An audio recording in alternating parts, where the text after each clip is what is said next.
They set him up as a joke. They never expected him to fall in love. When Caleb Turner walked into that cafe, his coworkers were already watching from across the street, phones ready, smirks in place, waiting for the moment everything fell apart. They had arranged a blind date between a quiet, unsuspecting widower and a deaf woman, expecting disaster. What they got instead would change every single life in that room. If you've ever been underestimated, overlooked, or used as someone else's punchline, this story is for you. Drop your city in the comments below and hit that like button. Let's see how far this story travels. Now, let's begin. The alarm went off at 6:14 in the morning, 16 minutes before it was supposed to, because that was the kind of life Caleb Turner led. One where even the small mercies arrived broken. He lay still for a moment in the gray half-light of his bedroom, staring at the ceiling the way a man does when he's already tired before the day has started. The ceiling hadn't changed. Same hairline crack running from the light fixture toward the window, same water stain shaped vaguely like the state of Tennessee, same silence pressing down on everything like a held breath. He had memorized every inch of that ceiling over the years. It was the kind of thing you did when there was no one sleeping beside you to look at instead. From down the hall came the soft, irregular thudding of small feet, the unmistakable sound of a 7-year-old who had decided that sleep was now optional. "Dad!" A pause. The doorknob rattled once. "Dad, I can't find my other shoe." Caleb closed his eyes for exactly 3 seconds. Not long enough to be called self-pity, he told himself, just long enough to gather himself, and then swung his legs over the side of the bed. "Which shoe, Bug?" "The left one, the purple one." "Where did you leave it?" "If I knew that," his daughter said, with the devastating logic only children possess, "it wouldn't be lost." He almost smiled. Almost. Son. Caleb Turner was 38 years old and had been a single father for 5 of them. Before that, he had been a husband, and before that, something more. A man with easy laughter and weekend plans, and a wife who used to steal the good pillow and never apologize for it. That life existed now only in photographs he kept in a shoebox on the top shelf of the closet behind the winter sweaters, in a place that required effort to reach. The effort was intentional. Her name had been Diane. She had died on a Tuesday in March, which still struck him as wrong somehow. Death should arrive on harder days, darker days, not on an unremarkable Tuesday when the grocery store was running a sale on pasta and the garbage needed to go out. But death didn't consult anyone's preferences, and so Diane had gone on a Tuesday, quietly, in a hospital room that smelled of antiseptic and cut flowers going brown at the edges, leaving behind a 33-year-old man and a 2-year-old girl named Lily, who would never remember her mother's voice except through recordings Caleb played when he thought Lily was old enough to want them. He had not dated since. He had not particularly wanted to. Life had compressed itself into a sequence of necessary tasks. The morning routine, the school drop-off, the commute to the mid-sized software firm where he worked as a back-end developer, 8 hours of code and coffee, the commute back, dinner from scratch or from a box depending on the week, homework supervision that was increasingly more complicated than anything Caleb remembered from 2nd grade, bath time, story time, the long exhale of a house gone quiet, and then the ceiling again. It was a small life, but it was his, and he had arranged it carefully, the way a man arranges furniture in a room he knows he'll be sitting in alone. He found Lily's shoe behind the bathroom door, which was exactly where it would be if a child had kicked it off while brushing her teeth, and then forgotten entirely that shoes and bathrooms existed in the same universe. "Told you I looked everywhere," Lily said, pulling it on with the focused intensity of someone defusing a bomb. "You looked almost everywhere," Caleb corrected gently. "Same thing." He crouched down and helped with the Velcro, because she still struggled with it when she was rushing, and she was always rushing. She smelled like strawberry shampoo and the faint mustiness of a child who had slept hard, and something about that combination, so ordinary, so specific to her, made his chest tighten in the way it sometimes did without warning. "Pancakes?" he offered, rising. "The ones with blueberries?" "Do we have blueberries?" Lily considered this with great seriousness. "We might." They did not have blueberries. They had a half-empty bag of frozen ones that had been in the freezer long enough to accumulate a thin crust of frost. But Caleb ran them under warm water and called it good enough, and Lily ate them without complaint. and the morning moved forward the way mornings do. Not beautifully, not dramatically, just forward. Caleb worked on the fourth floor of a glass and concrete building that had been designed, he sometimes thought, by someone who believed natural light was a luxury rather than a biological necessity. The windows existed, but had been positioned in a way that ensured the actual working area received approximately 45 minutes of direct sunlight per day, usually around noon when everyone was at lunch. His desk was in the far corner, which suited him. He had arranged it that way when he'd first joined the company 6 years ago, requesting the corner spot under the pretense of needing fewer distractions, and no one had questioned it because corner desks were rarely coveted, and Caleb was reliably excellent at his job. He coded cleanly, met his deadlines, spoke in meetings only when he had something worth saying, and otherwise maintained the kind of invisible competence that organizations depend on and rarely celebrate. His coworkers, for the most part, were fine. That was the word he would have used, fine. Not unkind, not particularly warm. A collection of individuals sharing square footage and Wi-Fi, connected by the ambient obligation of proximity. There were people he nodded to, people he exchanged polite conversation with at the coffee station, people whose names he knew but whose lives remained essentially opaque to him. And then there was the group. They occupied the cluster of desks near the center of the floor, and they had that particular quality of office social groups that form around personality rather than function. A loose coalition held together by shared humor and the casual cruelty that masquerades as humor when no one is looking too closely. Their ringleader, if that word could be applied without too much drama, was a man named Derek Holt. Derek was 34, broad-shouldered, aggressively personable in the way that people sometimes are when they've confused volume for wit. He laughed too loudly and too often, and the people around him had learned to laugh along, because it was easier than not. Caleb did not dislike Derek. He simply found him exhausting in the way that fundamentally misaligned people find each other, not through malice, but through the pure friction of being different kinds of human beings.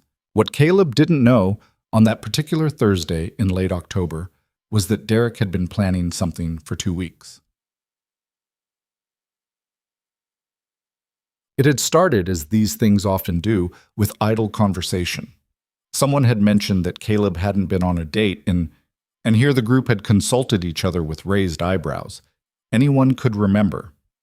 This had led to the observation that it was kind of sad, really, which had led to Derek suggesting, with the bright-eyed enthusiasm of someone who had just thought of something genuinely terrible, that they do something about it.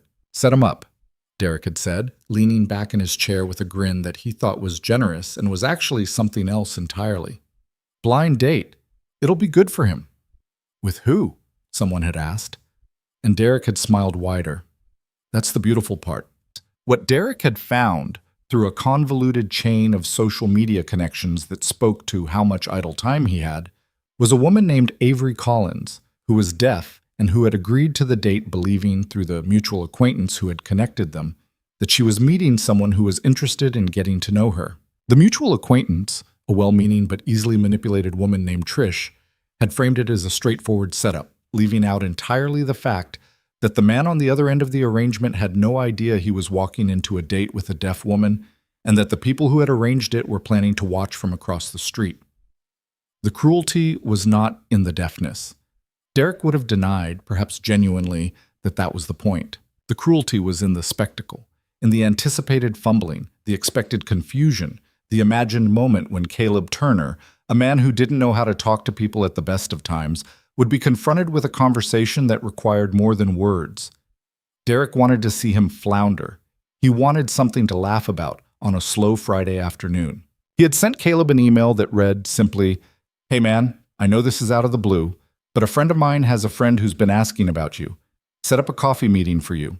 Thursday, 4 p.m., Harlow's Cafe on Clement Street. She'll be waiting by the window. Her name's Avery. Do yourself a favor and go." Caleb had stared at that email for a long time. He almost deleted it. He had almost deleted it 3 separate times, and the only reason he hadn't was Lily, who had found him staring at his phone that evening and asked what he was looking at, and when he explained, badly, awkwardly, she had looked at him with those enormous dark eyes of hers and said, "You should go, Dad. You never go anywhere." Which was true and devastating and ultimately decisive. The week moved in the usual way. Monday's endless queue of tickets, Tuesday's team meeting that could have been an email, Wednesday's quiet satisfaction of a bug finally resolved. And then it was Thursday afternoon, and Caleb was standing in the men's room on the fourth floor, studying his reflection in a way he hadn't done in longer than he could remember.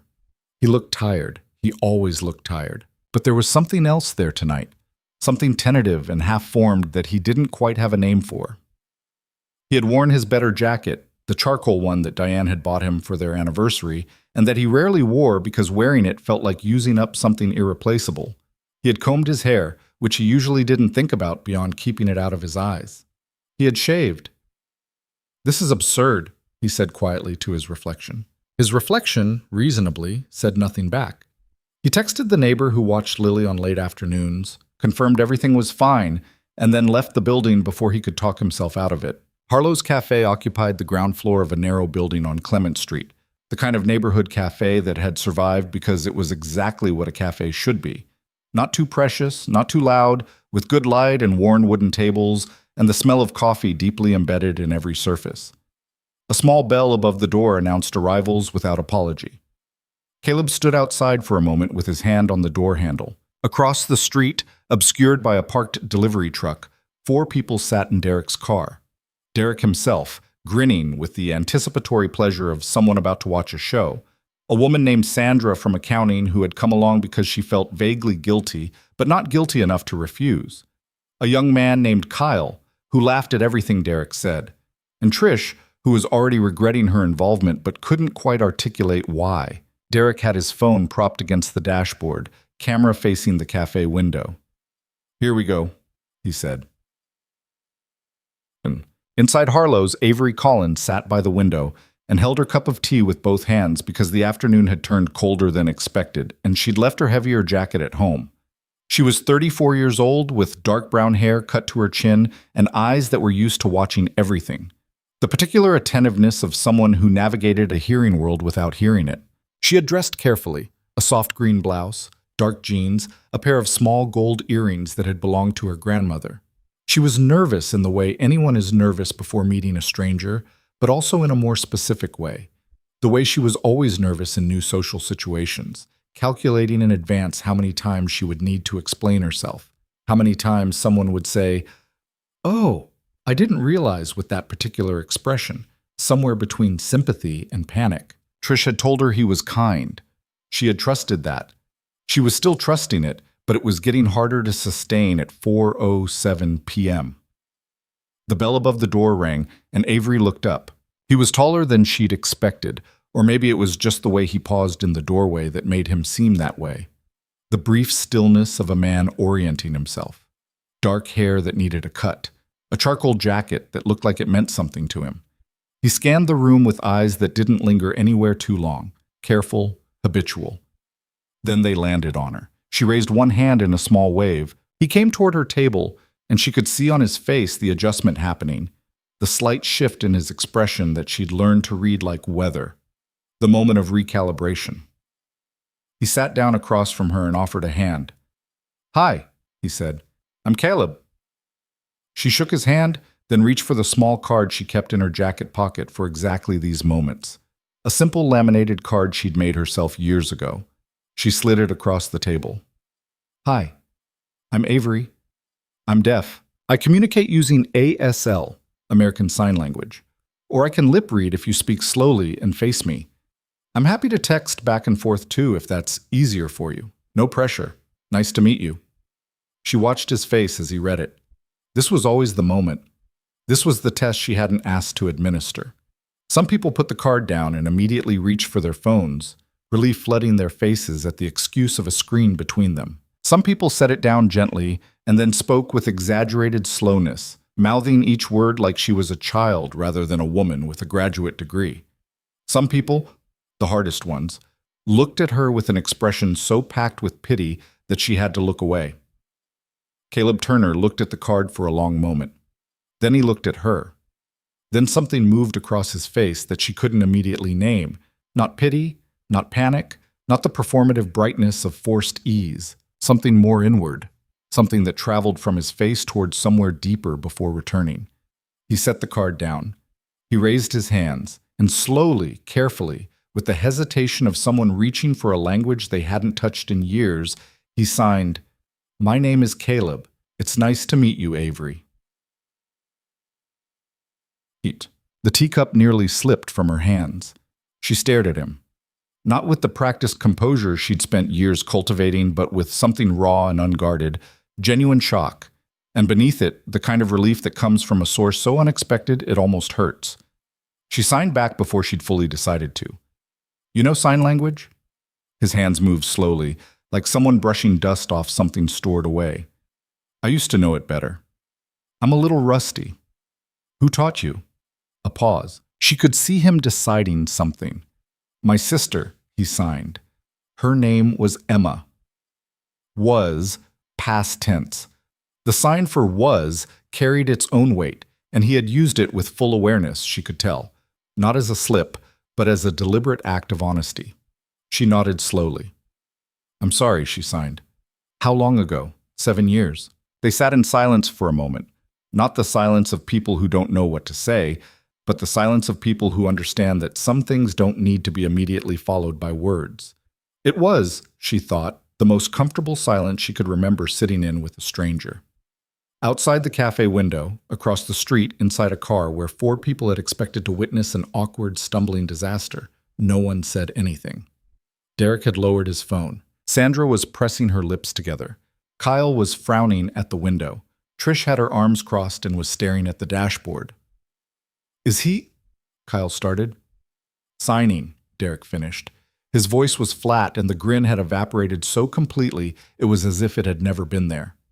"He knows sign language?" Sandra said. No one answered. The afternoon unfolded in a way that Caleb had not anticipated and could not have prepared for. It was not like talking.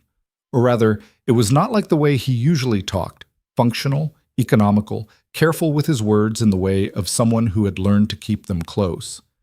Signing forced a different kind of presence. You couldn't trail off vaguely with your hands the way you could with your voice. You couldn't mumble. Every gesture was committed, visible, entirely in the open. There was something about it that felt more honest than speech, or at least more exposed. An exposure Caleb had spent years avoiding. But sitting across from Avery Collins, with the cafe noise receding to a pleasant irrelevance around them, he found that exposed didn't feel as dangerous as he'd expected. "Tell me something about yourself," Avery signed. "Something real. Not the first thing you'd say at a work event." He almost laughed. "That's a hard category. It's an easy question if you're honest." He considered. "I'm a bad sleeper. I watch too many documentaries about things I'll never encounter in real life. Deep-sea creatures, lost civilizations, the physics of black holes. I make my daughter's lunch every morning, even though she's perfectly old enough to do it herself, because I like the 5 minutes it takes." Avery's expression shifted in a way that was hard to name, something softening at the edges. Not quite a smile, but the precondition for one. "You have a daughter?" she signed. "Lily. She's 7. A pause. "She's the reason I came here today, actually. She told me I never go anywhere." "Smart kid." "Terrifying, mostly." Now she smiled, fully, without reservation, and it changed her entire face in the way that some people's smiles do, like turning on a light in a room. Caleb felt something shift, very slightly, somewhere in his chest. He ignored it out of long habit. "What about you?" he signed. She thought for a moment. Her hands, when they moved, had a precision and fluency that made his feel clumsy by comparison. Each gesture clean and exact, the language fully lived in. "I design things," she signed. "Websites, mostly. User interfaces. My clients are mostly small nonprofits that can't afford big agencies." She paused. "And I volunteer at a school for deaf children on Saturday mornings. I teach art." "Do you like it, the teaching?" "It's the best part of my week," she signed without hesitation. "Every time a kid figures out how to say something they couldn't say before, whether it's a new sign or a painting or just a way to be seen, it's like watching a door open." He sat with that for a moment. "That's a good thing to do with a Saturday. What do you do with yours?" "Pancakes, homework. Occasionally the farmer's market if Lily is feeling ambitious." He paused. "It's not glamorous." "It sounds like a real life," Avery signed, and she meant it. He could tell from the way she signed it, direct and unhurried. By the time the light outside the window had shifted from afternoon gold to the softer amber of early evening, they had covered more ground than Caleb had covered in most conversations that lasted 3 times as long. She told him about growing up in Portland, Oregon, in a hearing family who had learned basic sign language but never become fluent. The particular loneliness of being surrounded by people who loved you but couldn't quite reach you. He told her about Emma, haltingly at first, then with more openness than he'd expected. How Emma had been born hearing and lost it to illness at age 4. How their parents had enrolled her in an oral program that focused on speech rather than sign. How Caleb, 9 years old and furious on her behalf, had found a library book on ASL and taught himself the basics, and then kept going until they had their own language, him and Emma, their own private fluency in a house that didn't share it. She used to say I was the only person she didn't have to translate herself for. He signed slowly, and then paused, looking at his own hands as if he'd surprised himself. Avery was quiet for a moment. That's the best thing someone can be for another person, she signed. I stopped signing after she died. It felt like... He searched for the right sign, didn't find it, and chose words instead, mouthing them slowly enough for her to lip read. It felt like the language belonged to her. Like using it without her would be some kind of theft. She nodded. She understood this in the specific way that you can only understand something that has touched you in a similar place. My first interpreter, she signed. When I was in high school, she left, moved across the country. For months after, I couldn't even look at sign language the same way. Because the person who had made it feel safe was gone. What changed? I got angry enough to claim it back, she signed, and something in her expression was so direct and clear that he felt it like a physical thing. Outside in the car, the atmosphere had changed completely. Derek had put his phone away. Sandra was no longer watching the window with amusement. She was watching it with something quieter, a complicated expression that she hadn't expected to feel at 4 o'clock on a Thursday. Trish had uncrossed her arms. Kyle was scrolling his phone, but had stopped looking up, because looking up felt like an intrusion now, and even he could sense it. "We should go," Sandra said. Her voice was flat. "Yeah," Derek said. But he didn't start the car. Through the cafe window, they could see the 2 people at the table by the window. The man in the charcoal jacket and the woman with the dark hair, their hands moving between them in the early evening light, their faces animated in the particular way of people who have forgotten they are having a first conversation. "He was never supposed to know sign language," Derek said, to no one in particular. "No," said Trish. "He wasn't." A pause. "Go home, Derek," Sandra said, and this time her voice had an edge. He started the car. At 6:30, Caleb's phone buzzed. A text from the neighbor. "Lily ate dinner. She's asking for you. No rush, but FYI." He showed it to Avery out of habit, the way he showed things to people when they were relevant. And she read it and immediately signed, "You should go." "I'm sorry," he said, and he meant it. "Don't be. She sounds wonderful." A pause, and then she signed something more carefully, like she was measuring each gesture. This was not what I expected today to be. He didn't ask what she had expected. He had the feeling she might tell him some other time, and the presence of some other time as a concept surprised him.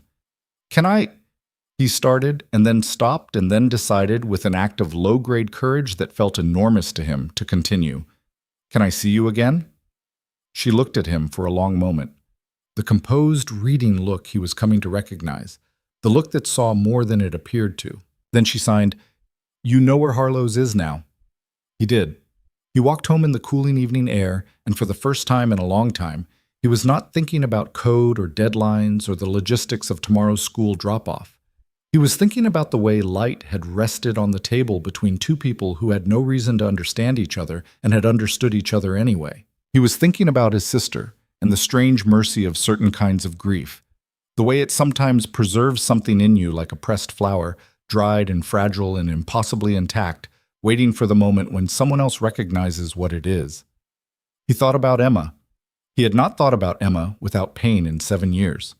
Tonight, walking home on Clement Street with the city going quiet around him, he thought about Emma, and it felt like something other than pain. It felt like she had given him something he hadn't known he was still carrying. He was on his second cup of coffee and Lily's lunch was half assembled when his phone buzzed with a message from a number he didn't have saved yet. "This is Avery. I found your number from Trish. I hope that's okay." A pause, then another text. "Also, I looked up some signs last night that I've been thinking about. Second chances.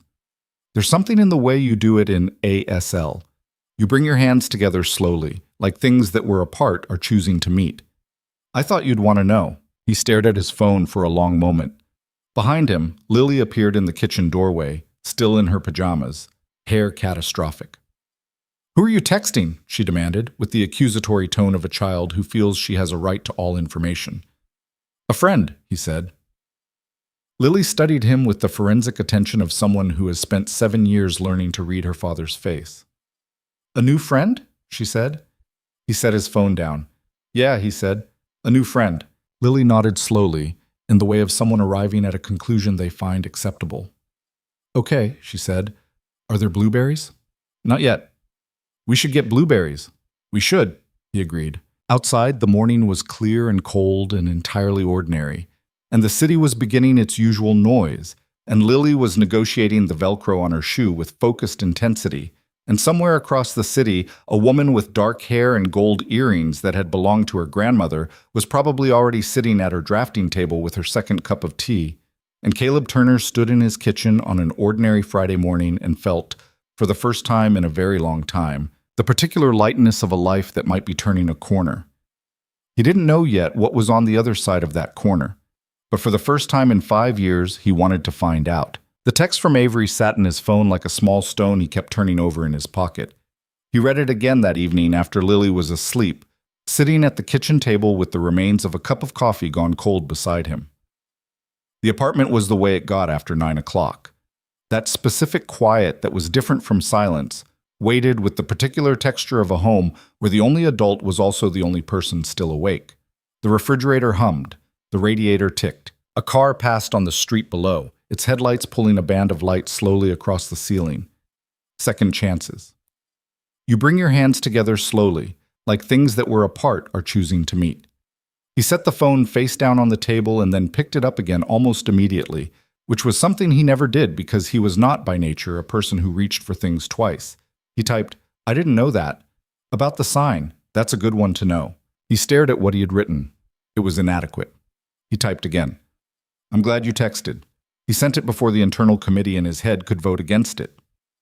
The response came 4 minutes later, and in those 4 minutes he had managed to pour his cold coffee down the sink, rinse the mug, and stand at the kitchen window looking at the street below in the particular way of someone who is pretending to think about nothing. "Me too," she had written. And then, "How's Lily?" He was not prepared for the question, not for the fact of it, the casual, genuine interest of it, the way it assumed a continuity between last night and now that he hadn't yet allowed himself to assume. "She wanted blueberries this morning," he typed back. "I owe her blueberries? Sounds urgent. Life or death situation, honestly. Then you'd better handle it." And that was how it started. Not with declarations or revelations, but with blueberries and the small ordinary currency of two people who have decided, without saying so directly, that they would like to keep talking. Derek Holt arrived at work on Friday morning with the particular energy of someone who has spent the night recalibrating. Caleb noticed it the way he noticed most things about the office, peripherally, without making it the center of his attention, but it was hard to miss. Derek was louder than usual in the first hour, the way people are loud when they're covering something, and then quieter than usual after that, the way people are quiet when the covering hasn't worked. At 11 o'clock, Derek appeared at the edge of Caleb's desk.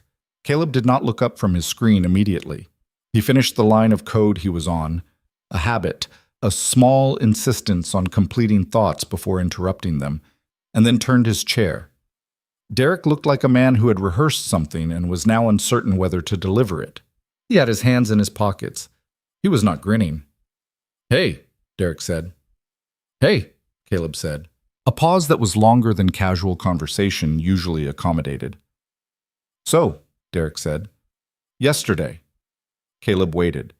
He had learned over years of parenting and years of keeping his own counsel that silence was often the most efficient way to encourage someone to say what they actually meant. Derek's jaw moved slightly, like he was chewing on something unpleasant. That whole setup thing, the date. Another pause. That was. We weren't. He stopped, started again. I didn't know you knew sign language. Caleb studied him for a moment. Would it have mattered? He said. His voice was even. Not cold, not warm. Even. Derek opened his mouth, closed it. The honest answer was probably no, and they both understood that. I'm sorry, Derek said, and the words came out flat and fast, the way apologies do when they've been forced up from somewhere they didn't want to leave. It was a stupid thing to do. Caleb looked at him for another moment. He thought about Avery sitting by the window with her tea and her prepared card, and the careful composure of someone who had been in this kind of situation before, placed at the center of someone else's expectation of failure. He thought about what it had cost her to sit there, trusting, and what it would have cost her if the person across the table had been someone different, someone who had responded the way Derek had expected him to respond. It wasn't just stupid, Caleb said quietly. It was unkind. Derek said nothing. The word hung there between them with a weight that Derek's usual toolkit, the grin, the deflection, the easy volume, couldn't lift. Okay, Derek said finally. Yeah, it was. Caleb turned back to his screen. Thanks for saying that. He heard Derek walk away, and he sat for a moment with his hands resting on the keyboard without typing, and then he opened a new browser tab, typed ASL Refresher Course Online, and started reading. The weeks that followed had a different texture than the weeks before them, though from the outside Caleb's life would have looked largely the same. The alarm, the shoe, the pancakes, the commute, 8 hours of code, the commute back. He had always been reliable in the way of objects placed in specific positions. You could count on finding him where you'd left him. But something had shifted inside the fixed coordinates. A variable had changed. He and Avery texted every day, not constantly. Neither of them were constant contact people, which was itself something they discovered about each other and appreciated, but consistently. A thread running through ordinary days, something to return to. She sent him a photograph one morning of a piece of student artwork from her Saturday class. A child had painted their hands in bright blue and pressed them flat against white paper, fingers spread wide, and then written their name in unsteady letters beneath it. Mateo, she captioned it. He couldn't write his name 2 months ago. Today he asked to put it on the painting. Caleb had stared at the photo for a long time. Tell Mateo that's a great name, he wrote back. I'll tell him.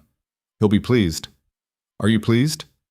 A longer pause than usual. Then, every week. They met for coffee again the following Tuesday, and again the Thursday after that, always at Harlow's because it had become theirs in the quiet way that certain places become yours before you've decided to claim them. The table by the window, the same server, a young woman named Becca, who learned quickly not to speak to Avery without making eye contact first, and who stopped apologizing for it by the third visit, which Avery mentioned to Caleb with a kind of quiet satisfaction that told him it was rarer than it should have been.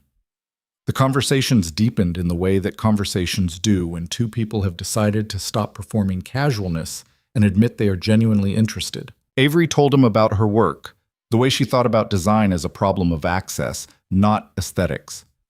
A website that a screen reader can't navigate isn't a beautiful website, she signed one evening, her expression carrying a conviction that wasn't argumentative, just precise. It's a locked door with a nice paint job. He told her about his code, which he rarely talked about because most people's eyes glazed at the third sentence. She didn't glaze. She asked specific questions. What kind of problems was he actually solving? What did it feel like when a system worked cleanly, whether he ever got attached to code he had to delete? Nobody had ever asked him if he got attached to things he had to delete. He thought about it for a while before answering. Sometimes, he signed, and then switched to spoken words because the sign for what he actually meant was one he couldn't quite remember. When something works well, it has its own kind of elegance. Throwing it out because the requirements changed feels like, I don't know, like tearing out a wall that was holding something up. She nodded slowly. I feel that way about first drafts, she signed.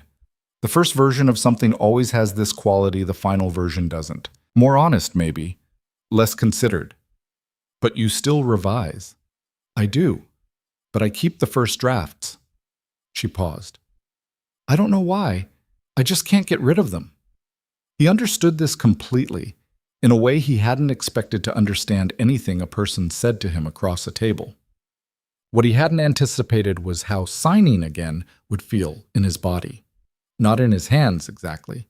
Or not only there, but somewhere more internal, like a frequency he'd stopped tuning to that was slowly, gradually becoming audible again.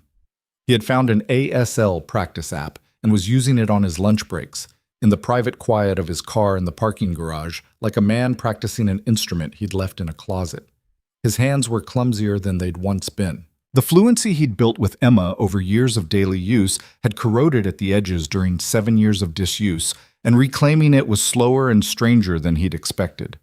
Some signs came back immediately, as if they'd never left. The signs Emma had taught him first, when he was 9 and she was 5, and the library book was spread between them on the floor. Others were gone so completely that even looking them up in the app produced no flicker of recognition, no sense of returning to something once known. It was, he found, an emotional process in a way that relearning something practical, a coding language, say, or a recipe, never was. Because the language had not been a skill he'd acquired for its own sake. It had been built entirely around a person, shaped by her humor and her particular way of describing the world and the private modifications they'd made together, the family-specific signs that didn't exist in any dictionary. Without Emma to use it with, the language felt like a house he'd abandoned, the structure still intact, but everything inside covered in sheets. He told Avery this one evening, haltingly, in a mixture of sign and spoken words because some of it he didn't have the vocabulary to sign yet. She listened, watched, with the complete attention she brought to everything, and when he finished, she was quiet for a moment before she responded. I think the language kept her, she signed, slowly, choosing the signs with care. Not kept her from leaving, kept her somewhere you could still find her. He looked at his hands. Maybe. Not maybe. She leaned forward slightly. You walked into a cafe last week and your first instinct was to sign. You didn't decide to do it. It just came. That means she's still there. In your hands. He didn't answer because there wasn't anything to say to that wasn't going to embarrass him. And Avery seemed to understand this because she let it sit without filling it and signaled to Becca for another round of coffee. And the moment passed into the conversation without closing completely. He had not told Lily much about Avery. Not from concealment. He was not a man who lied to his daughter, having decided early in her life that she deserved better than the comfortable fictions adults routinely offered children, but from a kind of protective caution. Lily was perceptive and imaginative, and attached to people with a swiftness and completeness that he found simultaneously wonderful and terrifying. She had inherited this from Diane, whose capacity for attachment had been one of the first things he'd loved about her, and one of the things that had made losing her so total. He did not want to introduce a person into Lily's orbit who might not stay. But Lily, as she demonstrated consistently, was not a person who was managed. It was a Saturday morning in mid-November, 3 weeks after Harlow's, and they were at the kitchen table with the remains of breakfast between them. Lily was drawing. She drew constantly, filling notebooks with elaborate worlds populated by animals with human occupations and tiny detailed clothing. And Caleb was on his phone composing a text to Avery about an ASL sign he'd encountered in practice that morning and couldn't parse when Lily looked up without preamble. Is she deaf? Lily said. Caleb put his phone down. What? Your friend, the new one. Lily's pencil moved in small, confident circles. She was drawing what appeared to be a rabbit in a business suit. I heard you practicing signs last night. You were supposed to be asleep. I was mostly asleep. She looked up. Is she deaf? He considered lying by omission, rejected it. Yes, he said. She is. Lily absorbed this with the equanimity of a child who has been read enough books and watched enough of the world to understand that people come in a genuine variety. Like Aunt Emma, she said. The name landed the way it always did, softly but with weight, like something falling on snow. Lily had never met Emma. She knew her only through photographs and the stories Caleb told, which he had decided to tell because Emma deserved to be known by the people Caleb loved. Yes, he said, like Aunt Emma. Can she teach me? Lily said. Teach you what? Signs. She set the pencil down and looked at him with the directness she'd had since she was old enough to look at anything. I want to learn. You've been practicing. I want to practice too. He looked at his daughter. 7 years old, dark eyes, a business suit rabbit half finished in front of her, completely certain that this was a reasonable request. I'll teach you some, he said, and maybe, he paused, then committed, maybe someday you can meet her, and you'll have something to say. Lily picked up her pencil. Okay, she said, satisfied, and went back to the rabbit. That evening, after dinner and bath time and the story about a fox who wanted to be an astronomer, Caleb sat on the edge of Lily's bed and taught her 3 signs. Hello, thank you, and I like your drawings. The last one Lily had insisted on, for reasons she considered self-evident. She learned all 3 in under 10 minutes, her small hands mimicking his with the unselfconscious ease of a child who hasn't yet learned to be embarrassed by not knowing something immediately. Each time she got one right, she looked at him with pure unguarded pleasure, and he looked back at her, and neither of them said anything about Emma, but she was there in the room with them. She was always there in the rooms where sign language happened. He was beginning to understand that this was not a haunting. It was something more like presence. But the crack appeared, as cracks do, from a direction nobody had been watching. It was a Tuesday evening in late November, and Caleb was already home, earlier than usual because a meeting had been canceled, and he'd decided, with a spontaneity unusual for him, to pick Lily up from school himself rather than having the neighbor do it. Lily had been pleased about this in the extravagant way of children who have been collected from school by a parent rather than a proxy, and had talked continuously for the first 8 blocks home about a conflict involving a girl named Madison and a shared colored pencil and the complicated moral terrain of borrowing without asking. He had listened and offered his perspective and felt the specific contentment of being genuinely needed in a small, immediate, manageable way. And they had arrived home, and he had made hot chocolate, and Lily had settled into her homework with minimal protest, and everything was ordinary and good. Then his phone rang. Not a text. A call. From a number he didn't recognize with a Portland area code. He almost let it go to voicemail. He almost always let unknown numbers go to voicemail. But something made him answer. An instinct, or maybe just the mood of an evening that had already been unexpectedly good. Is this Caleb Turner? Said a woman's voice. Professional, but carrying a careful quality beneath the professionalism. Yes, he said. My name is Dr. Patricia So. I'm a physician at Eastwood Medical Center in Portland. I'm calling because you're listed as an emergency contact for an Avery Collins. The hot chocolate on the counter was still steaming. Lily was writing something at the kitchen table, her tongue touching her upper lip the way it did when she was concentrating. The refrigerator hummed. Yes, Caleb said. His voice came out steady, which surprised him. I'm her contact. He had not known he was her contact. They had exchanged emergency contact information 2 weeks ago in the way of 2 responsible adults who were spending time together and acknowledged that this was a reasonable precaution, and he had entered her name in his phone and not thought about the weight of it. Ms. Collins was brought into our emergency department this afternoon, Dr. So said. She was in an accident. A cyclist hit her on the sidewalk on Morrison Street. She has a fractured wrist and some soft tissue injuries. Nothing life-threatening. A brief pause. She's stable and being treated, but she's asked, through one of our interpreters, whether her contact could come. He was already looking at Lily, calculating. Is she in any pain? She's uncomfortable, yes. The wrist will require a cast. There's some bruising. I'll be there, he said. He did the mental arithmetic, fast.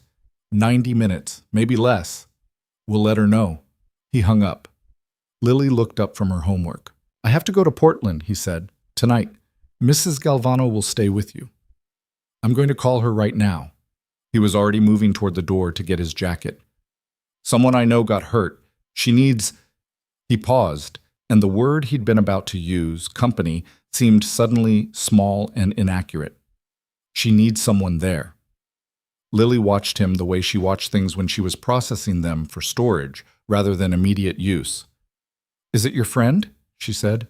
The deaf one? Yes.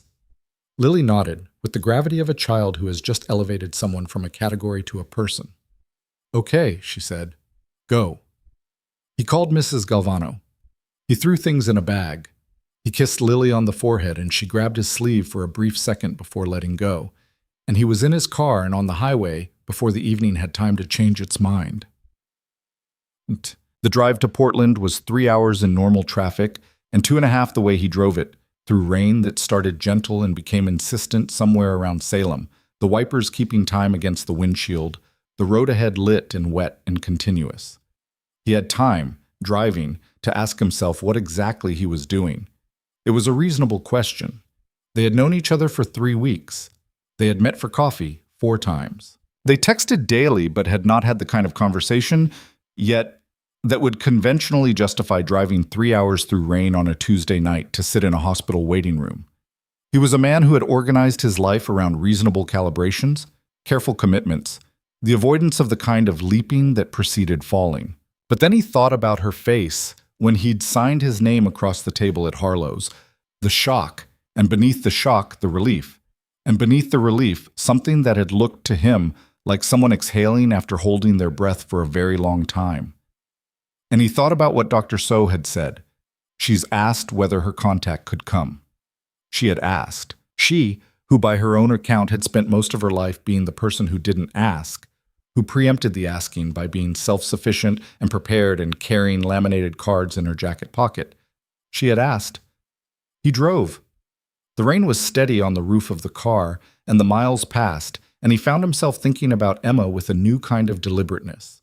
Not the way he usually thought about her, which was reactive, a sudden ache triggered by memory, but intentionally, consciously, as if turning toward her rather than away. Emma had died in April, 7 years ago, at 31, from a cardiac condition that had been undetected until it was too late. She had been healthy and happy and living her life in Portland with a roommate and a job she liked, and a circle of friends in the deaf community who had known her better than Caleb had, in some ways, who had known the full version of her that didn't require translation. He had visited often, but not often enough. He had always planned to visit more. He had learned, from that failure of planning, that more is always the intention and sometimes never the arrival. He had not been back to Portland since the memorial. He pulled off the highway exit and into the wet streets of the city, and the rain fell on the windshield, and the city offered itself up, unchanged, indifferent, going about its nighttime business. And Caleb Turner drove toward a hospital to sit with a woman he had known for 3 weeks and felt, with a certainty that bypassed argument, that this was where he was supposed to be. She was in a curtain bay in the emergency department, her left wrist wrapped in a temporary splint that would become a cast in the morning, a bruise developing along her left jaw from where she'd hit the pavement. She looked smaller than she did outside of this context. Not diminished exactly, but concentrated, the way people are when they are managing pain and don't want anyone to see the management. When he came through the curtain, she looked at him, and her expression did something complicated, a flash of something raw that she closed down quickly, the practiced composure returning almost immediately, but not quite fast enough. He sat down in the chair beside the bed without making a production of arriving. He signed, carefully. "How bad?" She held up her splinted wrist. "Could be worse," she signed with her right hand alone, which was awkward and produced a crooked version of the signs but communicated clearly. Then, "You didn't have to come." "I know," he signed. 3 hours, she signed. 2.5, he corrected. Something shifted in her face. The composure thinned at the edges, not into tears. She was not, he was coming to understand, a person who cried easily, or at least not in front of people, but into something more unguarded than he'd seen from her. "I didn't know who else to call," she said. She wasn't signing now, just mouthing the words, and he lip-read her without difficulty. That's an embarrassing thing to realize. "It's not embarrassing," he said, aloud, facing her so she could see his lips. "It's honest." She looked at him for a long moment. "You drove to Portland on a Tuesday night." "I have strong feelings about emergency contacts," he said. "It's a binding contract. You sign someone as a contact, they show up. That's the deal." She almost laughed. Not quite, but the line of her mouth moved in a direction that was adjacent to it. "You're very literal about contractual obligations. Occupational hazard, I write code, precision matters. She shifted slightly on the bed, adjusting for the wrist, and he watched her without looking like he was watching. "How's Lily?" she said. "Home with the neighbor. She told me to go." "Smart kid. I've heard that before." She looked down at her splinted wrist, and in the particular quality of her silence, he could feel, in the way you feel things that can't be heard, the admission she was circling without making, the one about being alone, about the careful, sufficient life she had built around the fact of her aloneness, and the crack that had opened in it tonight when a cyclist had come out of nowhere on Morrison Street, and suddenly the careful sufficiency had not been enough. "I have family," she said. He was still reading her lips. "My parents are in Eugene. My brother is in Seattle. They would have come." "But you called me," he said. She looked up. "Yes," she said. "I called you." The emergency department moved around them. The distant sounds of a busy hospital filtered through the curtain to an abstraction, a reminder that other people's emergencies were also in progress. He sat in the chair beside her bed, and she sat against the raised head of the narrow mattress, and neither of them said anything for a while, and the silence was the particular kind they had established between them at Harlow's. Not the silence of people who have run out of things to say, but the silence of people for whom being in the same room is already a form of conversation. At some point a nurse came and went. At some point Avery dozed, briefly, lightly, and Caleb sat with his phone in his hands and didn't scroll through anything, just sat, listening to the sounds of the hospital around them and the rain that was still falling somewhere outside these walls. When she woke, she looked at him with the unguarded confusion of the first seconds after sleep, before composure had time to return. "You're still here," she said, mouthing it, blinking. "Binding contract," he said. She pressed her lips together in something that was definitely a smile this time, unmistakable, and looked away toward the curtain. He stayed until midnight, until the overnight nurse had confirmed the plan for the morning, and Avery had a room for the night, and he had the address of the hospital and the name of the doctor handling the cast procedure the next morning. He left her his jacket because the room was cold and she'd mentioned it twice. She protested. He left it anyway, folded over the arm of the chair. He drove back through the rain. The city gave way to the highway, and the highway gave way to the dark stretches between cities, and he drove with both hands on the wheel and the heater on and the radio off, not thinking about anything in particular, just existing inside the movement of the car through the wet night.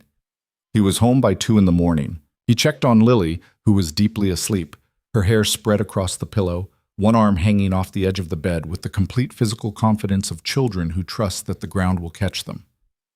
He tucked the arm back under the blanket. She didn't wake.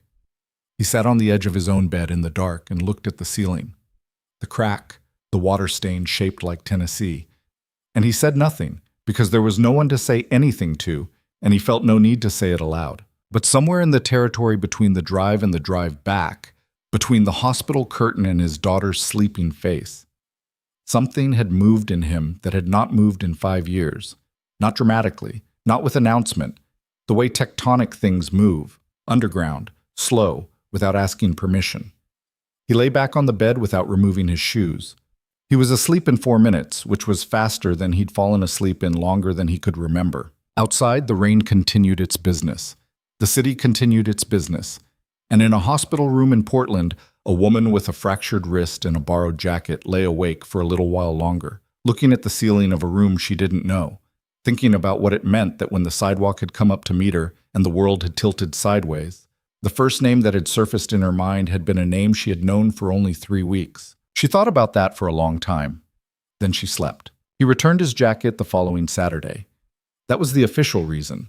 Practical, neutral, the kind of errand that didn't require explanation or acknowledgement of the 3-hour drive through rain or the hospital curtain or any of the other things that had happened in the space between that Tuesday and this one. He drove back to Portland on a morning that was clean and cold, the sky the particular pale blue of late autumn that feels less like color than the absence of everything that isn't clarity, and he told himself the whole way there that this was a simple thing. Returning borrowed property, the most ordinary transaction in the world. Avery lived in a neighborhood in northeast Portland where old craftsman houses sat close to the sidewalk behind low hedges, and the trees still held the last of their leaves, bronze and reluctant.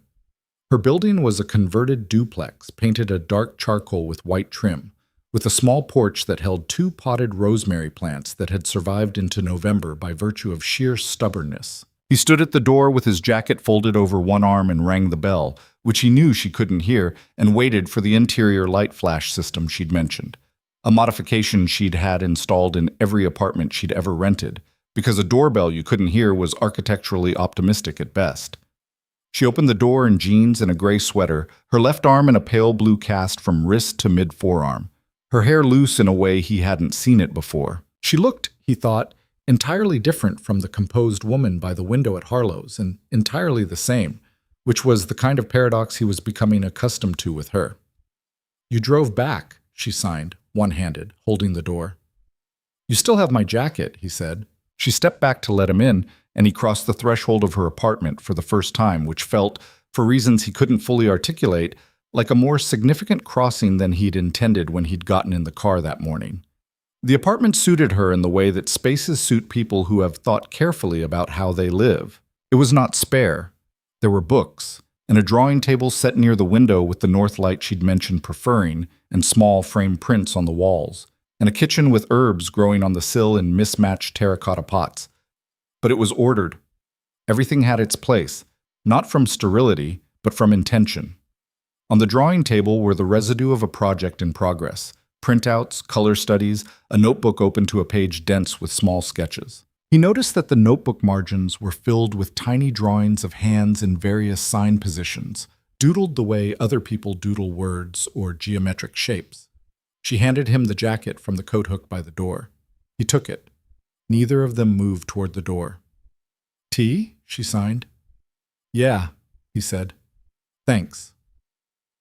They sat at her kitchen table with tea and a plate of cookies she'd bought from a bakery down the street and didn't apologize for not baking herself, which he appreciated. The cast made her signing slower and more deliberate on the left side, limiting her to the signs achievable one-handed, and she adapted to this with the practical unself-consciousness of someone who has spent a lifetime adapting to constraints imposed by other people's systems. "How does it feel?" he signed, nodding at the cast. "Itches already," she signed. "3 more weeks." "Good excuse not to do dishes." "I live alone. I'm my own excuse for not doing dishes." "Fair." She turned her mug in her right hand, watching the tea move. "Your firm gave you another Saturday?" "I took a personal day," he said, and then immediately wondered why he'd said it aloud when he could have signed it, as if he was trying to make it casual, giving it the tone of something incidental rather than chosen.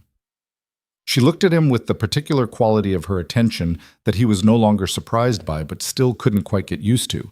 It was too direct for pretense. She saw things the way they were, not because she was harsh, but because she had spent years reading faces, bodies, the small involuntary signals that preceded and sometimes contradicted words.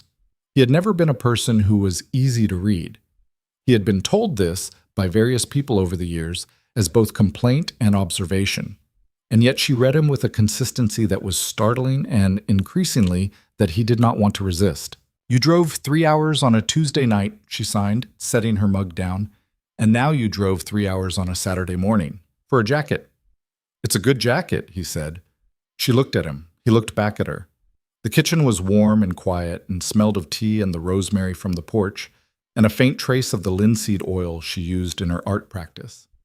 "Caleb," she signed. "I know," he said. A pause. "Do you?" she signed. He set his own mug down. He thought about Lily, who had said, "Go," without hesitation. He thought about the ceiling with the crack and the water stain, and the 5 years of careful arrangements, and the shoebox on the top shelf behind the winter sweaters.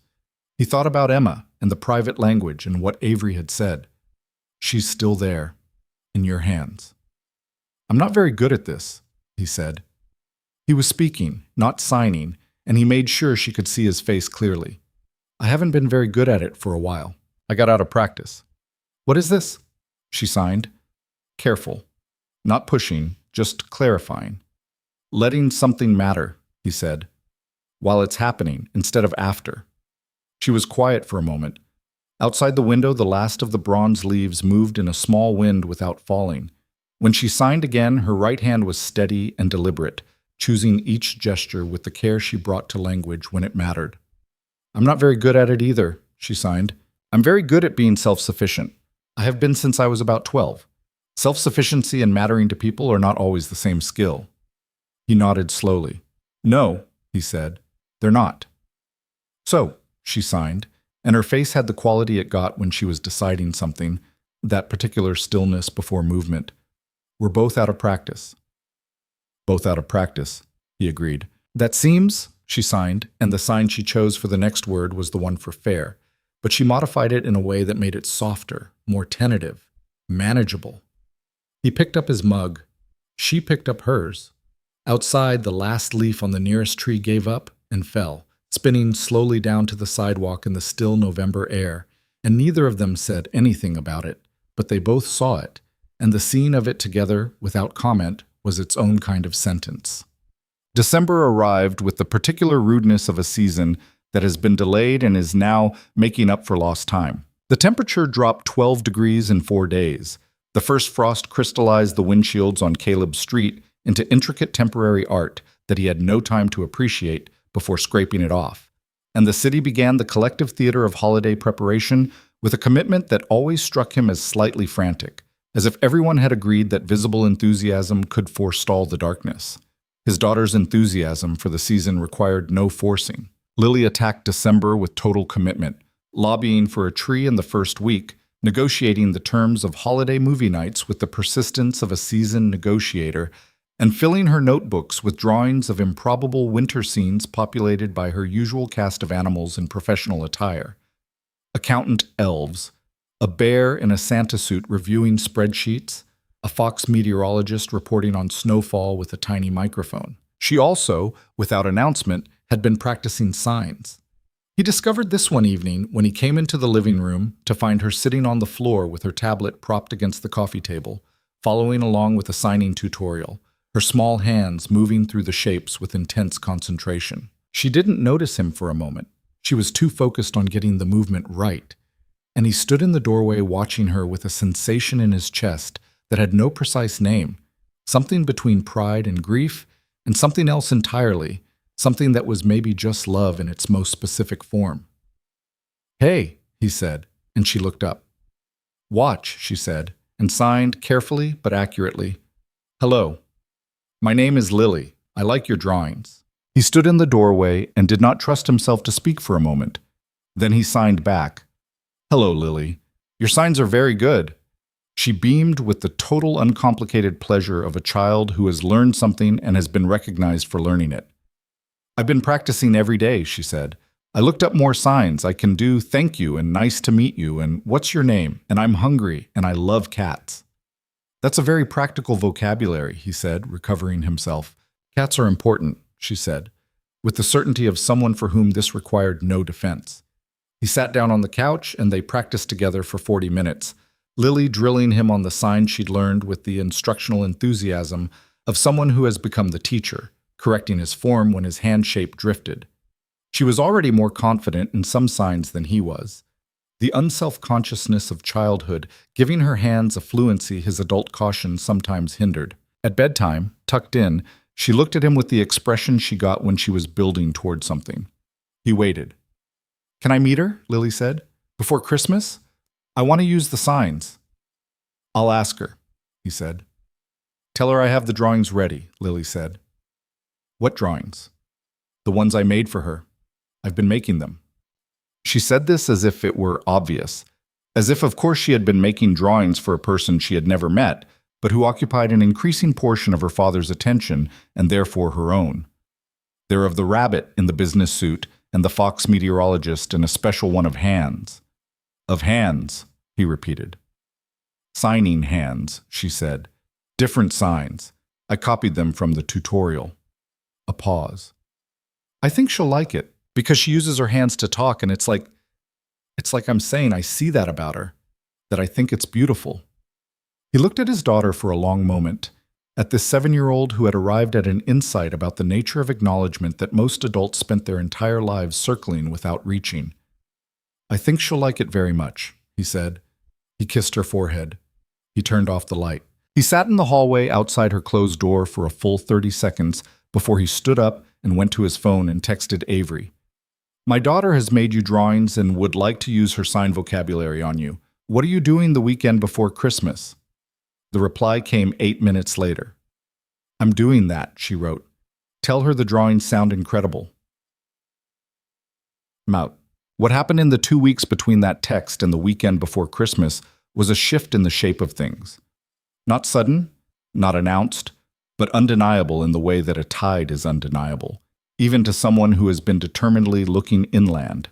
He called her now, sometimes in the evenings. Not texts, actual video calls, because signing required faces and hands, required the visual channel that a voice call refused. They had discovered this as a medium almost accidentally, the first call initiated because she had something to show him. A piece of student artwork, a new design project, her cast freshly decorated with small drawings left by her Saturday class students, covering the blue plaster in a constellation of marker ink. He had held his phone at the right angle, and she had held hers, and they had talked in the way they talked at Harlow's, hands and faces in the small, bright rectangle of the screen, and it had felt, he would later think, like something that had always been available and was only now being used. Lily, who was not supposed to be awake during these calls, appeared at the edge of the camera range on 2 separate occasions, once in pajamas and once in the fox costume she still wore for high-stakes domestic events, and had signed hello at the screen with focused formality before Caleb removed her from the frame. Avery, visible on his screen, had laughed, actually laughed, not the contained near laugh he'd seen at the cafe, but something fuller, her shoulders moving with it, her face open, and signed, "She's perfect," before he could apologize. "She's a menace," he said. "Same thing," Avery signed back, and it was the same thing Lily had said to him on the first morning of all this, and he recognized the echo and felt it settle somewhere he'd been keeping empty. The weekend before Christmas arrived with snow.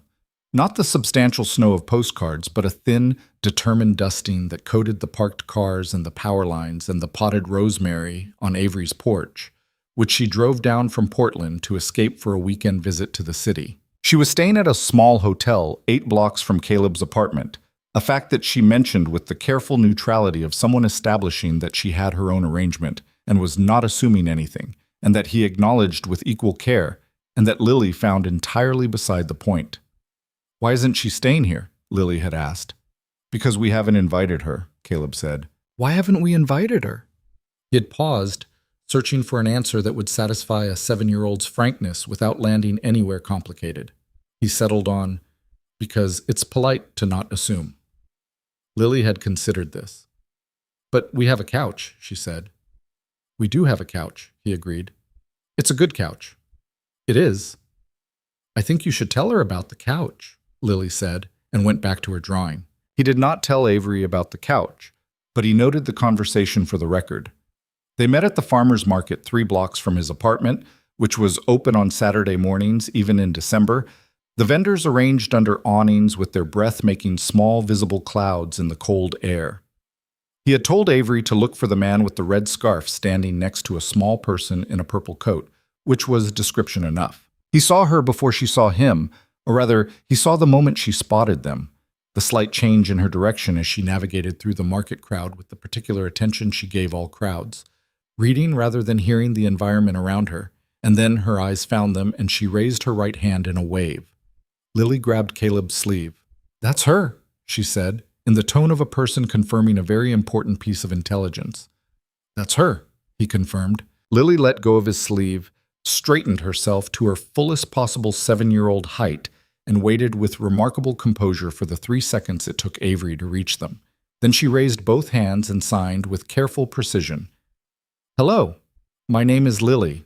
I like your drawings." She had substituted your for my from the original phrase, which was correct, and which she had clearly decided in advance, and the modification was so exactly right that Caleb felt the ground shift slightly beneath him.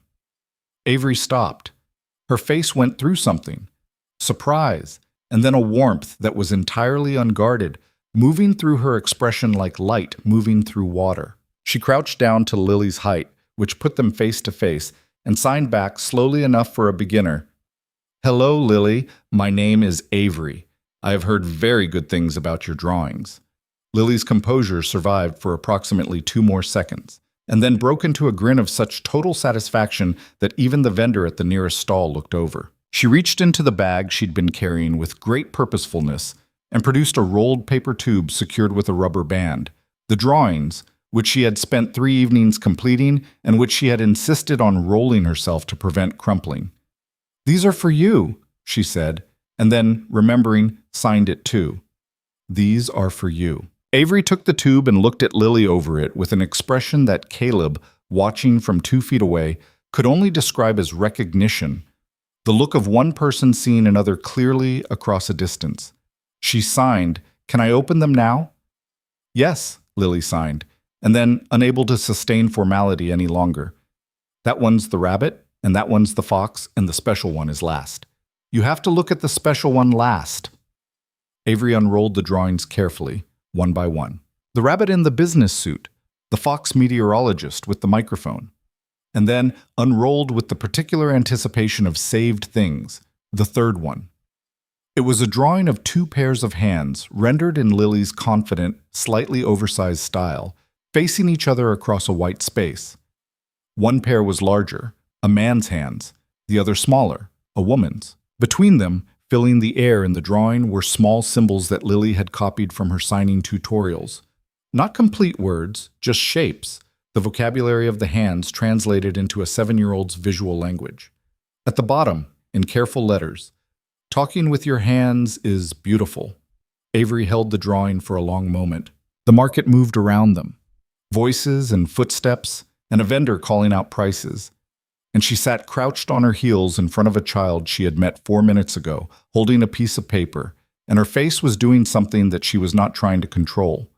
She looked up at Lily. Her right hand moved. "This is the most beautiful drawing anyone has ever given me." Lily nodded, satisfied. "I knew you'd like the hands," she said. 10. They spent the morning at the market and the afternoon at a small indoor space nearby, a community arts center where Lily had been enrolled in a Saturday pottery class, and where she insisted on showing Avery the progress of a small lopsided bowl she was making as a gift for Caleb. Avery sat on the bench along the wall and watched Lily work at the wheel with her teacher, and Caleb sat beside Avery, close enough that their shoulders were almost touching, and they didn't talk much because the scene in front of them was the kind that doesn't need commentary. At some point, Avery signed, without looking at him, "She's so like you." He looked at her. "How?" "She pays attention," Avery signed. "She watches things before she does them. She thinks before she speaks. But when she commits completely." He watched his daughter, who was at this moment committed entirely to the improbable task of centering clay on a wheel, her tongue at her upper lip, her brow furrowed with the specific intensity she brought to high-stakes endeavors. "She's better than me," he said. "Braver." "She learned it from somewhere," Avery signed. He looked at his hands in his lap. He thought about the hospital curtain and the drive-through rain and the jacket left on the chair. He thought about the video calls and the 8 blocks between her hotel and his apartment, and the couch that Lily considered underutilized. He thought about the way he had been moving through the past 6 weeks, not recklessly, not with anything like abandon, but with a steadiness of direction that was new, a sense of moving toward rather than holding still. He signed slowly, "Can I ask you something?" She turned to look at him fully. "Yes. When you called the hospital, when you said to call your contact, were you scared?" She held his gaze for a moment. "Of calling you?" "Of needing someone," he signed. A longer pause. Around them the pottery class continued, children's voices mixing with the teacher's instructions, the soft sounds of clay and water. Avery looked at her cast, at the small drawings that Lily's students had left on it, constellations of color in marker ink. Terrified, she signed finally. "And then you came, and I was still scared, but differently." "How?" She thought for a moment, finding the right sign, and then, "Like being scared that something good might end, which is different from being scared that it won't begin." He sat with that. The distinction mattered, and he knew it, had felt it himself, in the car on the drive back, in the 2 a.m. bedroom, in the way he'd been moving through December with a new quality of attention to things he'd been passing for years without stopping. The fear had changed its shape. It was no longer the fear of engagement, but the fear of loss. And the fear of loss was, he understood, the price of having something to lose, which was itself a form of progress. Me too, he signed. She looked at him. Her expression was open in the way it was when she'd stopped performing composure. Not raw, not fragile, but honest. The face underneath the face. Then she turned back toward the pottery class, toward Lily and her lopsided bowl, and settled slightly against his shoulder. Not leaning, just a shift of proximity. A fraction of an inch, barely more than contact. And he stayed very still, the way you stay still when something has arrived that you don't want to disturb. That evening, the three of them ate dinner at a Thai restaurant 4 blocks from Caleb's apartment, in a corner booth that fit them comfortably, with a candle in a glass on the table that Lily kept trying to blow out, and that Caleb kept relighting, and that Avery watched with amusement from behind her menu. Lily ordered Pad See-Ew and ate it with the methodical focus she brought to meals she loved. Caleb ordered something he didn't pay much attention to. Avery ordered a green curry and communicated her order to the server by pointing at the menu and holding up 2 fingers for spice level, which was efficient and required no one to feel awkward about it. The server, a young man with the distracted competence of someone working a busy shift, managed the interaction without drama, and Caleb noticed that Avery noticed this. A small relaxation in her posture, the unconscious unwinding that came from an interaction that had been allowed to be functional without requiring performance. Over dinner, Lily held court. She explained the rabbit in the business suit.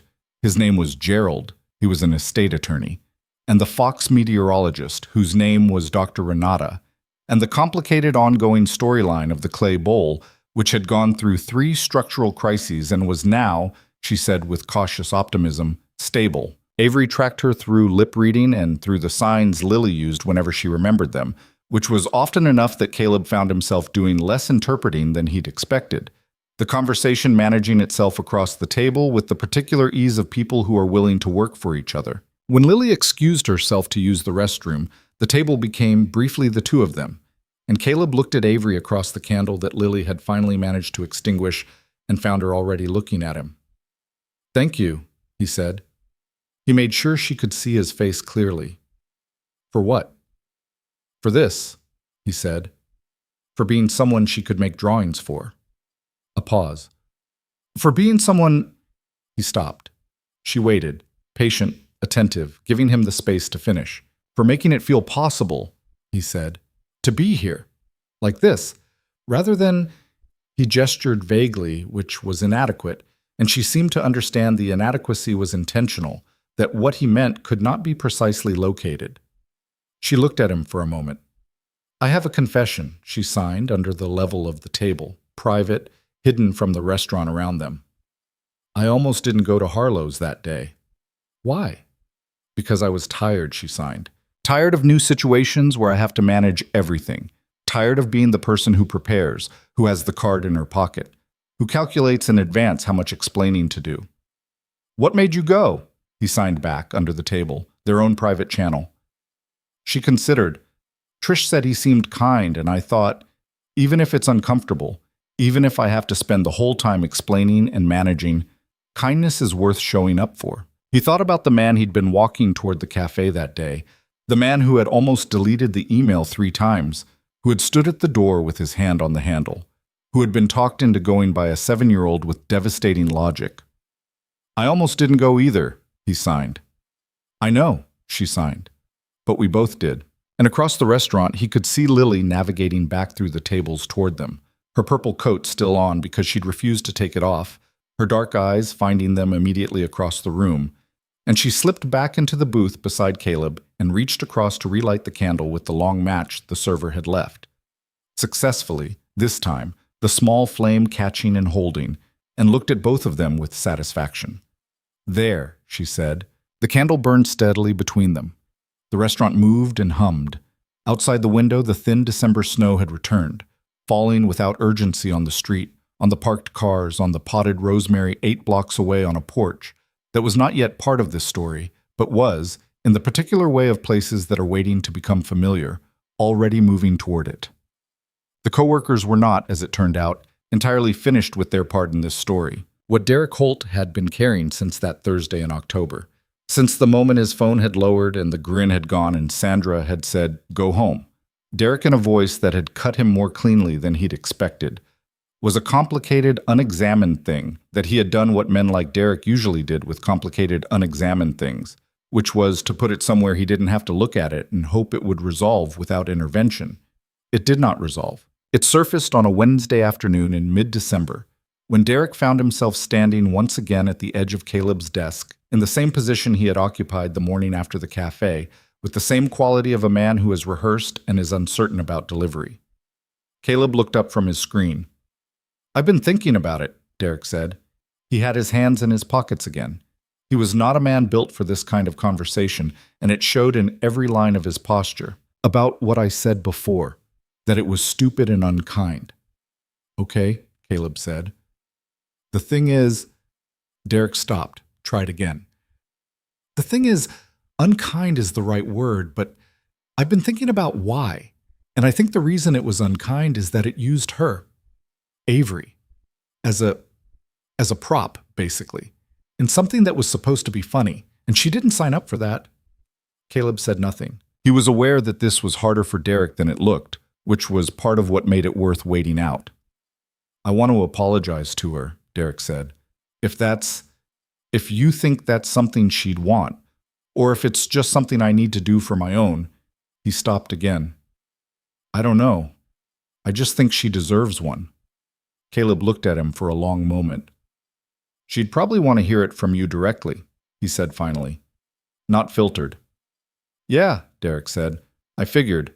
I don't know how to—" He gestured vaguely, awkwardly. "I can give you her email," Caleb said. "She prefers text communication with people she doesn't know. She's direct.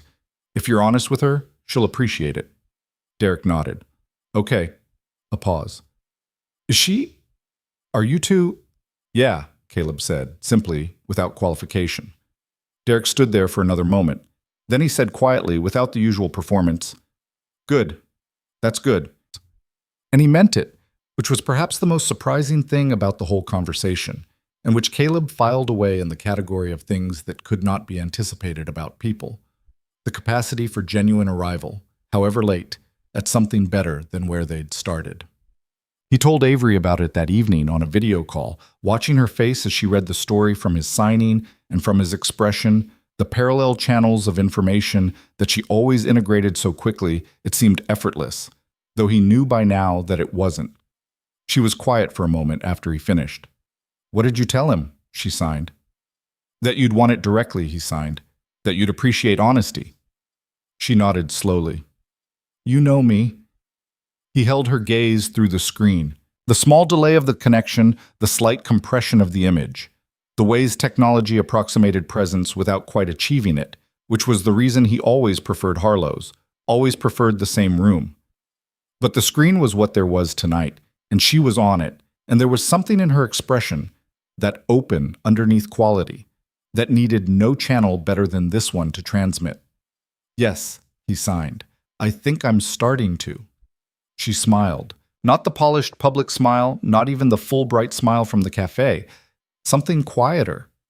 The smile of a person who has been found in the place they actually live, rather than the place they put out for visitors. Outside his window, the December snow was falling again, steadier than before, and somewhere across the city, his daughter was asleep with her fox costume at the foot of the bed and her signing tutorial tablet on the nightstand, and a lopsided clay bowl in progress at the community arts center that was meant to be a gift, and that she had decided, in the way she decided things, was already essential. And in northeast Portland, in a craftsman duplex with a porch and 2 stubborn rosemary plants, a woman with a blue cast and gold earrings sat in the light of her drawing table and smiled at a small rectangle of screen and felt, in the specific, fragile, defiant way of things that are beginning, something opening in her that she had kept closed for a very long time. The cast came off on a Thursday morning in late December, 2 days before Christmas, and Avery drove to the clinic alone because she had always done things alone, and because asking someone to come felt, even now, like a test she wasn't sure she trusted herself to pass. The technician cut through the plaster with a small saw that she could feel but not hear, and when the blue shell fell away, Her wrist emerged pale and slightly diminished, the skin soft and strange, the arm lighter than she remembered arms being. She sat in the clinic parking lot for a few minutes afterward, turning her left wrist in her lap, flexing her fingers carefully, feeling the stiffness of disuse, and beneath it the returning circulation, the slow awakening of something that had been protected for too long. She thought about that, about the things you protected until they atrophied slightly, until the protection itself became a kind of damage. Then she drove home, and the first thing she did when she got inside was open her laptop and video call Caleb. He picked up in 2 rings. He was at his desk at work. She could see the familiar corner of his office, the second monitor, the coffee mug that said nothing on it because he had specifically chosen a mug that said nothing on it, which was very him. He looked at the screen and she held up both hands, fingers spread wide, wrists turned outward.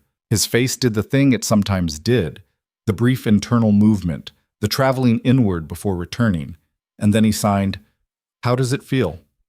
She considered honestly. Like being let out, she signed with both hands, the bilaterality of it newly available and immediately expressive, like the first breath after being underwater. He smiled. Not the careful, measured smile, but the one she had come to understand was the real one, slightly asymmetrical, arriving slower, staying longer. "Good," he signed. "Now you can drive down for Christmas without the splint being a thing." She had agreed 3 weeks ago to spend Christmas Day with him and Lily. This had been Lily's idea, presented to Caleb with the directness of a 7-year-old who has assessed a situation and determined the correct outcome, communicated to Avery via a text from Caleb that read, "Lily has invited you to Christmas. She says she won't take no for an answer. I've told her that's not how invitations work. She disagrees. I'm sorry. Do you want to come?" She had replied, "I'll be there." It had been that simple, and the simplicity of it had shaken her a little. The ease with which she had said yes, the absence of the calculation that usually preceded these decisions, the measuring of exposure against risk. She had simply wanted to, and so she had said so. And that was new. The splint was never a thing, she signed back now. "It was a little bit a thing," he signed. "You dropped a coffee cup on it in November. That was the cup's fault." The cup was stationary. She looked at him through the screen. "Are you nervous?" she signed. "Not about the coffee cup.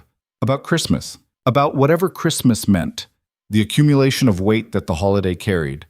The first this, the deliberate inclusion, the morning with the tree and the stockings, and a 7-year-old who would be awake at 5 and who had already decided, with the unilateral certainty she brought to all important decisions, that Avery was part of the story. He held her gaze for a moment. "Yes," he signed, without pretense. "Are you?" "Yes," she signed back. "Good," he said. Spoken, not signed, and she read the word off his lips with the ease of months of practice. That means it matters. She held that thought all the way home from the parking lot and through the afternoon, turning it over with the same careful attention she'd given her newly freed wrist. That means it matters. She had spent a long time in her life pursuing the absence of nervousness, working to build systems and preparations and laminated cards that reduced the surprise variable until she arrived at situations already fully armored. And here was a man who said that the nervousness was evidence of value rather than failure, who treated vulnerability not as a liability, but as a signal. She was still getting used to that. She thought she might have been getting used to it for a long time, and she found that she did not mind. Christmas morning arrived with the aggressive cheer of a 7-year-old who had been awake since 5:15 and had exercised heroic restraint by waiting until 6 before padding down the hall to Caleb's room and standing in the doorway making small but audible noises until he acknowledged consciousness. By the time Avery arrived at 9:30, the apartment had achieved the particular state of Christmas morning domesticity. Wrapping paper already strewn across the living room floor, Lily in her fox costume over her pajamas, a string of lights on the small tree blinking in a pattern that suggested the timer was slightly broken, the smell of coffee strong enough to be structural. Caleb opened the door still holding his mug, his hair undone by a morning that had started at 5:15, wearing a flannel shirt she hadn't seen before that made him look more like himself than any of the careful work clothes she'd seen him in previously. She stood on the porch with her coat on and a bag over one shoulder and the cold air behind her and looked at him. He stepped back to let her in. Lily appeared from around the corner with the fox hood up and a piece of wrapping paper caught in her hair that she was entirely unaware of. She looked at Avery and signed with considerable formality. "Hello, welcome to our house. I made cinnamon rolls." "You made them?" Avery signed back, stepping inside and letting Caleb take her coat. Lily's composure fractured immediately. "Okay, Dad made them," she said, "but I put the frosting on." "The most important part," Avery signed. Lily pointed at her with satisfaction, directing the gesture at Caleb. "See," she said, "she gets it." The morning arranged itself with a naturalness that Avery had not fully anticipated. She had prepared for it to feel effortful. The constant translation, the navigating of a household that had its own rhythms and languages and inside references, the work of being new in a space that was deeply established. Instead, it felt, she searched for the word and found only the honest one, easy. Not effortless, because effort was present. The good kind that felt like engagement rather than expenditure. But easy in the way that well-fitted things are easy. As if the space had a shape she matched without having to adjust for it. Lily opened her remaining gifts with the total physical commitment of a child, wrapping paper dispatched without ceremony. She had made Avery a gift, separate from the drawings, a new creation, which she presented with the careful pride of an artist who knows the value of their own work. It was a small, hand-bound book, the pages stapled inside a cardboard cover that she had painted dark blue and scattered with silver stars. Inside, on each page, was a drawing and a sign. "Hello, thank you. I like you, beautiful, together, remember, home." 7 pages, 7 signs, each one illustrated in Lily's confident, slightly oversized style, the hands rendered large and detailed and unmistakable. Avery opened it slowly, 1 page at a time. The apartment was quiet in the particular way it got when something important was happening inside it. Lily sat on the floor with her knees pulled up, watching Avery's face with the attentiveness of someone waiting for a verdict they're fairly confident about but still need to hear. When Avery reached the last page, home, illustrated as 2 pairs of hands touching at the fingertips, a roof shape formed between them. She sat with it for a moment. Then she looked at Lily, and her face was fully open, no composure at all, just the real thing underneath. She signed, "This is the most beautiful book I've ever seen." Lily unfolded herself from the floor and came and sat beside Avery on the couch, with the matter-of-fact intimacy of a child who has decided that proximity is appropriate and is not asking permission. She looked at the book in Avery's hands. "I looked up all the signs," she said. "I wanted them to be right." "They're perfect," Avery signed. "Dad helped with some of them," Lily said. "But the drawings are all me."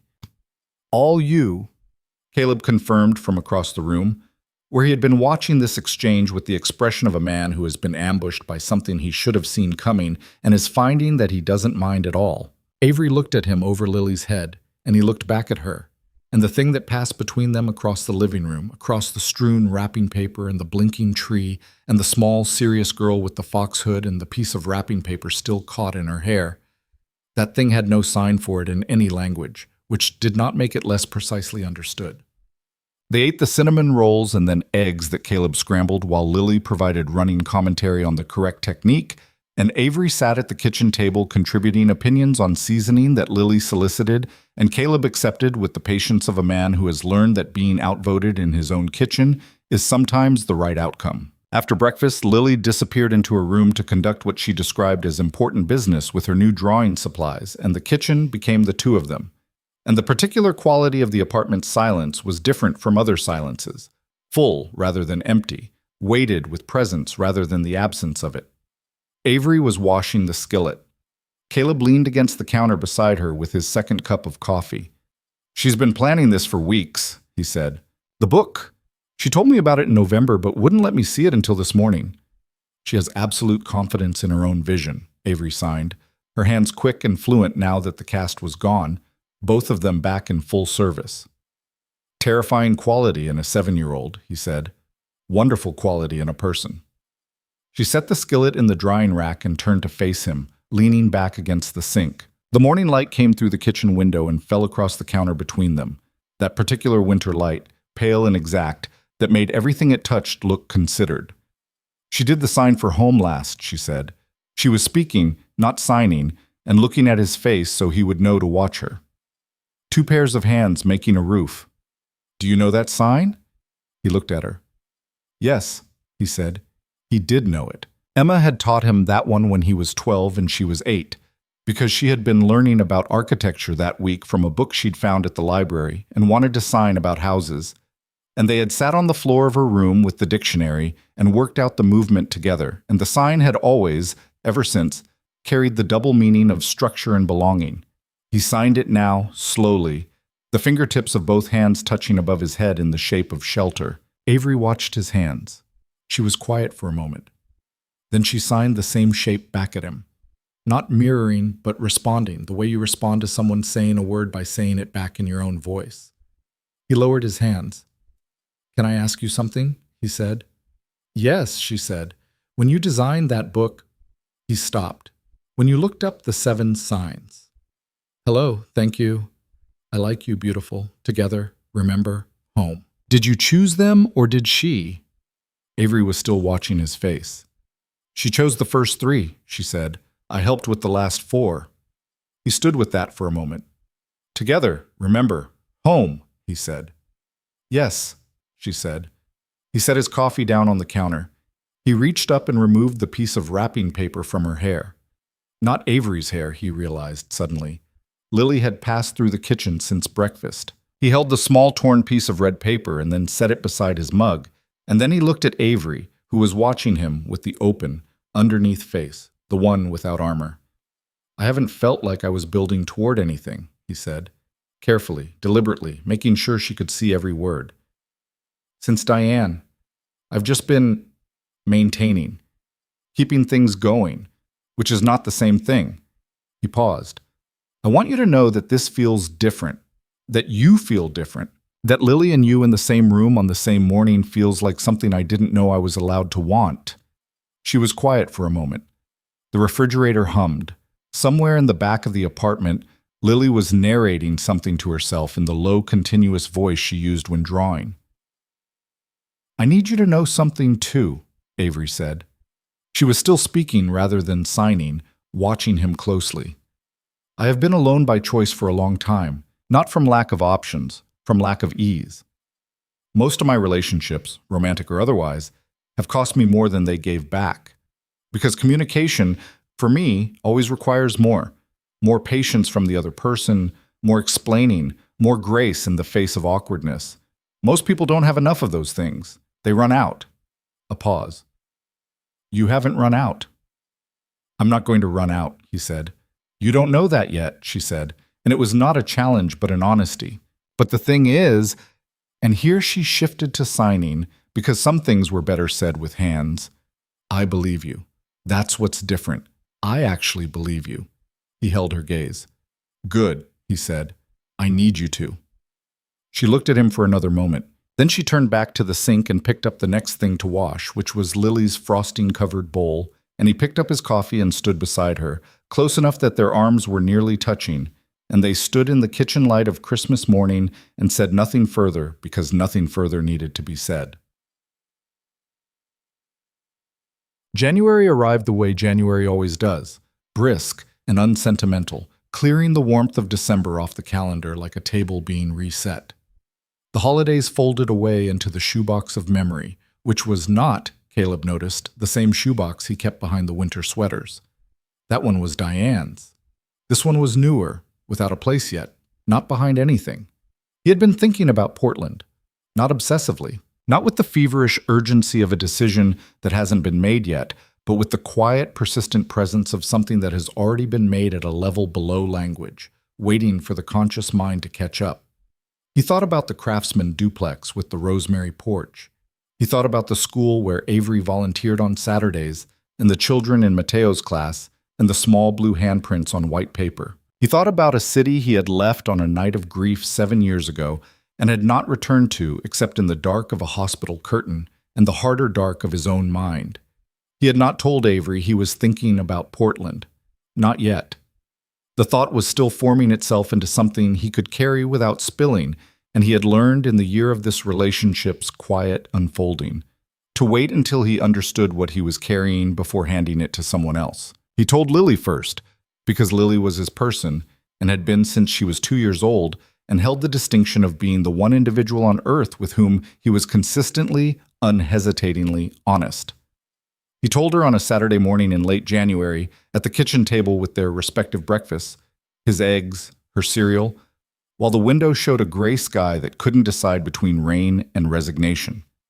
"I've been thinking about moving," he said. Lily looked up from her cereal. She had a particular quality when receiving important information, which was to become very still, like an antenna adjusting its aim. "Where?" she said. "Portland," he said. She was quiet for a moment, processing. "Because of Avery?" she said. "Partly," he said. "And because of Emma." She absorbed this. The distinction mattered to her. He could tell, even at 7, she was tracking the layering of it. "Because Emma lived there?" she said. "Because Emma is there," he said. "Still, in the ways that count. And because I've been away from it for long enough that it started to feel like running away instead of just being somewhere else." Lily looked at her cereal. She moved her spoon in a slow circle. He let her think. "Will I have to change schools?" she said. "Yes," he said. "I won't pretend that's easy." "Madison took my colored pencil," Lily said, with the considered tone of someone reviewing the ledger. "I would not miss Madison." "School is more than Madison," he said, because he was her father and honesty required completeness. "I know," she said, "but Madison is a data point." She looked up. "Can I video call Avery and tell her?" "Let me tell her first," he said. "Okay? Let me have the conversation." Lily considered the fairness of this and apparently found it acceptable. "Okay," she said, "but tell her I'm excited and that I have more drawings ready." "I'll tell her both things," he said. He called Avery that evening. Not a video call. He drove to Portland, again, which was becoming less remarkable than it once was, the distance between the two cities compressing with repetition into something that felt more like a commute than a journey. She opened the door in her working clothes, paint-stained jeans, a soft old sweatshirt with the sleeves pushed to the elbows, and looked at him on her porch with the expression that meant she was reading the air around him, the particular attentiveness she brought to things that mattered. "Come in," she signed. He came in. The apartment was mid-project, the drawing table covered in layers of work, the kitchen smelling of the ginger tea she drank when she was in a long work session. He sat at the kitchen table, and she sat across from him, and the rosemary plants on the porch were visible through the window, small and green and still alive despite everything winter had attempted. "I'm thinking about moving to Portland," he said. She was perfectly still. "I wanted to tell you in person," he said, "not on a screen. And I want to be clear about something. This is not only about you. It's about Emma, and about the part of myself I left here when I left, and about the fact that my daughter's aunt is buried in this city, and Lily has never visited the grave. And I think—" He stopped. "I think I've been keeping myself at a safe distance from everything that hurts for long enough that the distance itself has become something I carry." Avery was watching him with the fullest version of her attention, the kind that felt like standing in light. "But it is also about you," he said. "I want to be honest about that too. It is also very much about you." She signed slowly. "How long have you been thinking about this?" "Since Christmas morning," he said. "Since the sign for home in Lily's book. Since you told me you helped her choose the last 4. Together, remember, home," she signed. "Yes," he said. She looked at her hands on the table, both of them equally available now, the cast long gone, the wrist healed to something stronger than before. She turned her palms up, a gesture that was not quite a sign, more involuntary than that, an opening. Then she signed, "I want you to come. I want that very much. But I need to ask you something first." "Ask," he said. "Are you coming toward something," she signed, "or away from something?" He held the question. It was the right question, the one he had been asking himself in the longer version, turning it over in the car on the morning commutes, setting it down, and picking it up again. He thought about it fully and honestly, the way she deserved. And then he answered. "Both," he said, "but mostly toward. The away part is finished. I think the away part finished the night I drove through rain to Portland because someone needed a person to be there." He paused. "The toward part is everything since then." She was quiet for a long moment. Then she signed, "Lily is genuinely excited." "She said she has more drawings ready," he said, "and that Madison took her colored pencil and she considers it a data point." For the first time since he'd arrived, Avery's face broke into the full smile, the one that changed her whole face, that lit the room. She pressed her lips together immediately, trying to contain it, and failed completely, and laughed, and the laugh was real and unguarded and filled the kitchen with something that made the rosemary plants on the porch look, through the window, improbably alive. "Okay," she signed when she recovered. "Okay?" he said. "Come to Portland," she signed. "Come home." He submitted his transfer request to the Portland satellite office of his company the following Monday. The satellite office was small, 12 people, 3 of whom worked remotely anyway, and his manager, a practical woman named Felicia, who had known Caleb for 6 years and understood his value in precise numerical terms, approved it in 4 days with the efficient speed of someone who understood that losing him entirely was worse than rearranging his geography. The logistics of the move arranged themselves over February with the methodical momentum of a decision that has found its footing. A school for Lily was identified, a small K-8 in Northeast Portland with good ratings and an art program that Lily, upon review of its website, declared acceptable based primarily on the quality of the ceramic projects pictured on the gallery page. An apartment was found 4 blocks from Avery's building, with 2 bedrooms and a small yard, and a landlord who confirmed that the building had a light flash door system that could be installed for a deaf visitor, which was the question Caleb asked in the first 5 minutes of the viewing, and which the landlord answered without a flicker of surprise, and which Caleb took as a good sign about the building.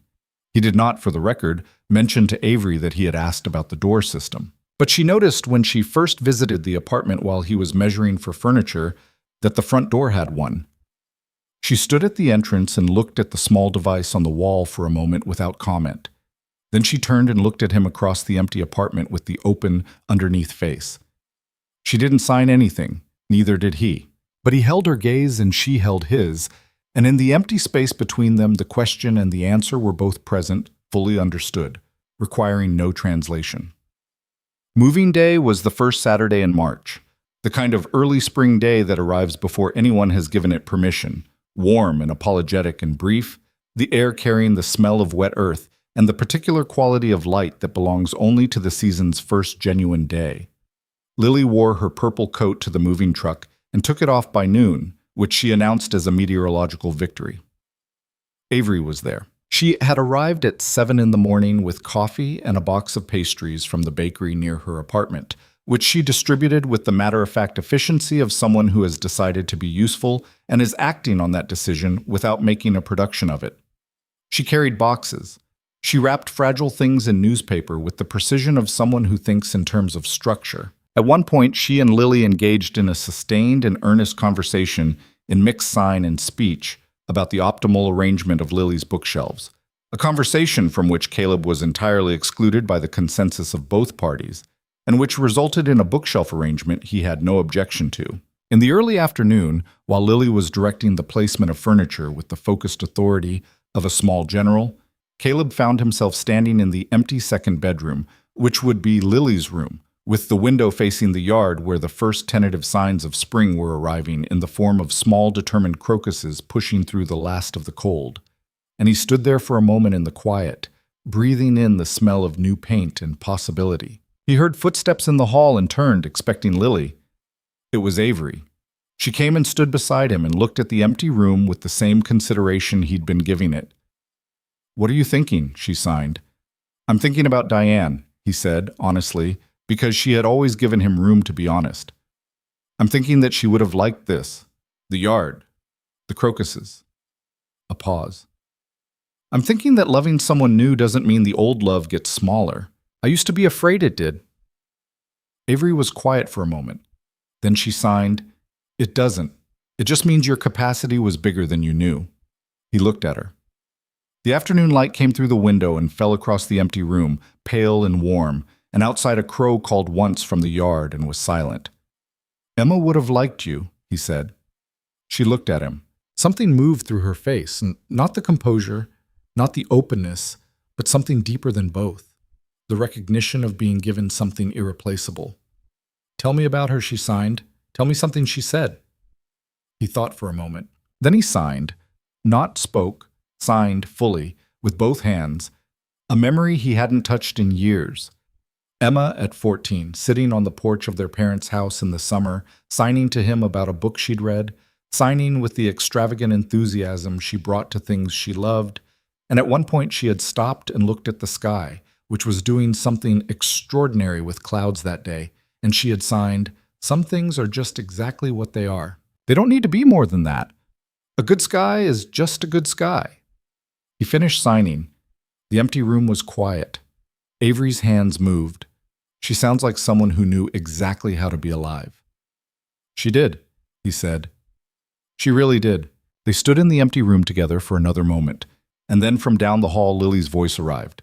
Not calling, just narrating, the continuous low commentary of a child engaged in important work, and the present reasserted itself around them, gentle and insistent, the way the present always does. Avery touched his arm, briefly, her hand light on his sleeve.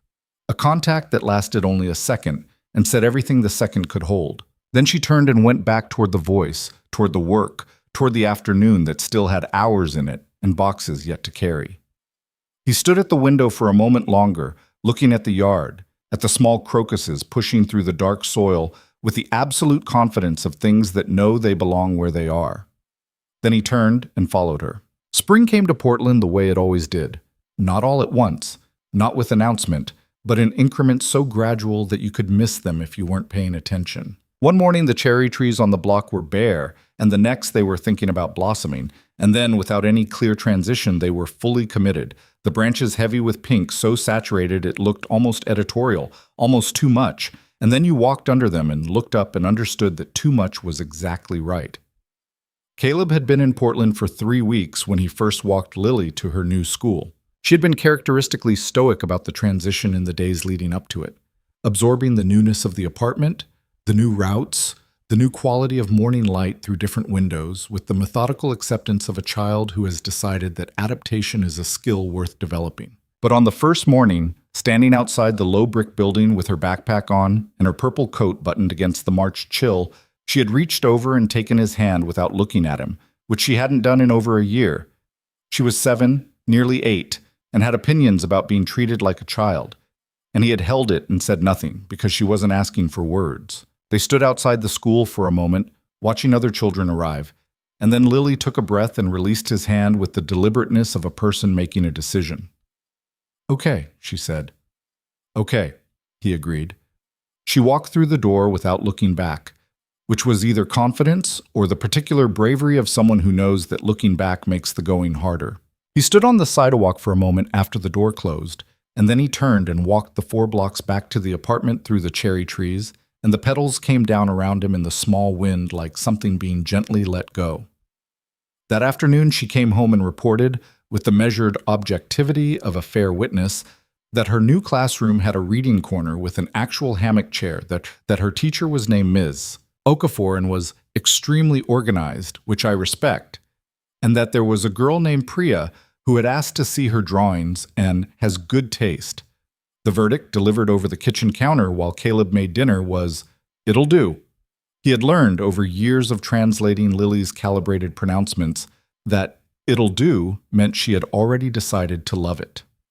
The Saturday after the move, Avery took him to the school where she volunteered. She had mentioned this possibility in December, sitting at Harlow's in San Francisco, and he had held it since then at a careful distance, acknowledging it, knowing it was coming, but not reaching for it. There were things you had to let arrive in their own time, and this was one of them. The school was on the east side of the city, a low building surrounded by a chain-link fence painted in primary colors, with a mural on the exterior wall that depicted hands in every skin tone, each pair forming a different sign. The figures arranged in a circle that covered the entire south face of the building from foundation to roofline. He stood outside and looked at the mural for a long time. Avery stood beside him. She didn't rush him. She had never once, in all the months he had known her, rushed him. A quality he had come to understand was not patience in the passive sense, but respect in the active one. She understood that some things needed to be arrived at rather than approached. "Ready?" she signed finally. He looked at the mural, at the hands, at the signs they made. "Hello, thank you, I love you, I see you, we are here." "Yes," he said. The school on a Saturday morning had a different quality than a school on a weekday, quieter in population but not in energy, filled with the particular aliveness of children who are there by choice rather than obligation, who are learning something they want rather than something required. Avery's art class was in a room at the end of the east hallway, with large windows and long tables covered in the productive mess of ongoing projects, paintings in progress, lumps of clay in various stages of becoming, drawings pinned to boards along the walls. There were 11 children, ages ranging from about 6 to 12. They looked up when Avery and Caleb came in, and several of them signed greetings to Avery with the easy fluency of established relationship. "Hello, you're late? I finished the background. Look at this." And she responded to each in turn, moving through the room with the unhurried attentiveness of someone who knows every person in it as an individual rather than a category. Caleb stood near the door and watched. He had prepared himself, in the private way he prepared for things, for this to be difficult. For the particular grief that he had learned could ambush him in places that resembled, in some way he couldn't always predict, the country of Emma. A room full of signing children was the kind of territory that could do it.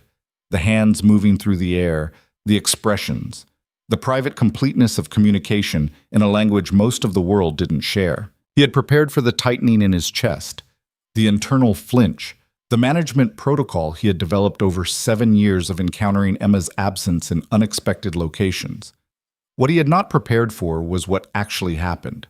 A boy near the window, small, maybe 7, with paint-stained hands and a drawing in front of him of what appeared to be a spaceship made entirely of hands, looked up and saw Caleb standing by the door. He studied him for a moment with the frank assessment of childhood. Then he raised one small hand and signed carefully and clearly, "Hello." "Who are you?" Caleb's chest did tighten, but not with grief, with something else, something that moved differently, that traveled up rather than down, that felt less like closing and more like the opposite of closing. He raised his hands and signed back, "Hello, my name is Caleb. I'm a friend of Avery's." The boy's face opened with the total unguarded delight of a child who has received an unexpected gift. He signed, "You know sign language?" "I'm learning again," Caleb signed. "I used to know it better. Who taught you?" "My sister. Her name was Emma." The boy absorbed this with the direct simplicity of children who haven't yet learned that some answers require elaborate emotional management. "Is she here?" he signed. Caleb looked at the boy's face, the open, curious, entirely present face, and he signed the truth without flinching. "No. She died, but she's still my teacher." The boy considered this for a moment, then nodded with the gravity of someone who has heard something real and is treating it accordingly. "My grandpa died," he signed, "but I still know everything he taught me about fishing."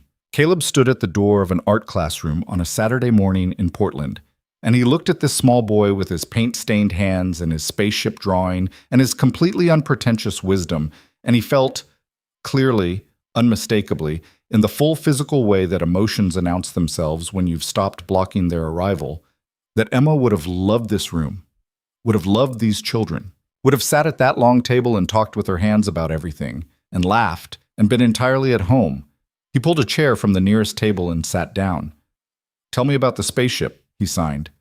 The boy, whose name, Caleb would learn, was Mateo, lit up entirely and began to explain, in the fast, enthusiastic signing of someone who has been waiting for exactly this invitation, and the morning opened around them like a window. He volunteered the following Saturday, and the one after that. It was not a decision he announced or deliberated over.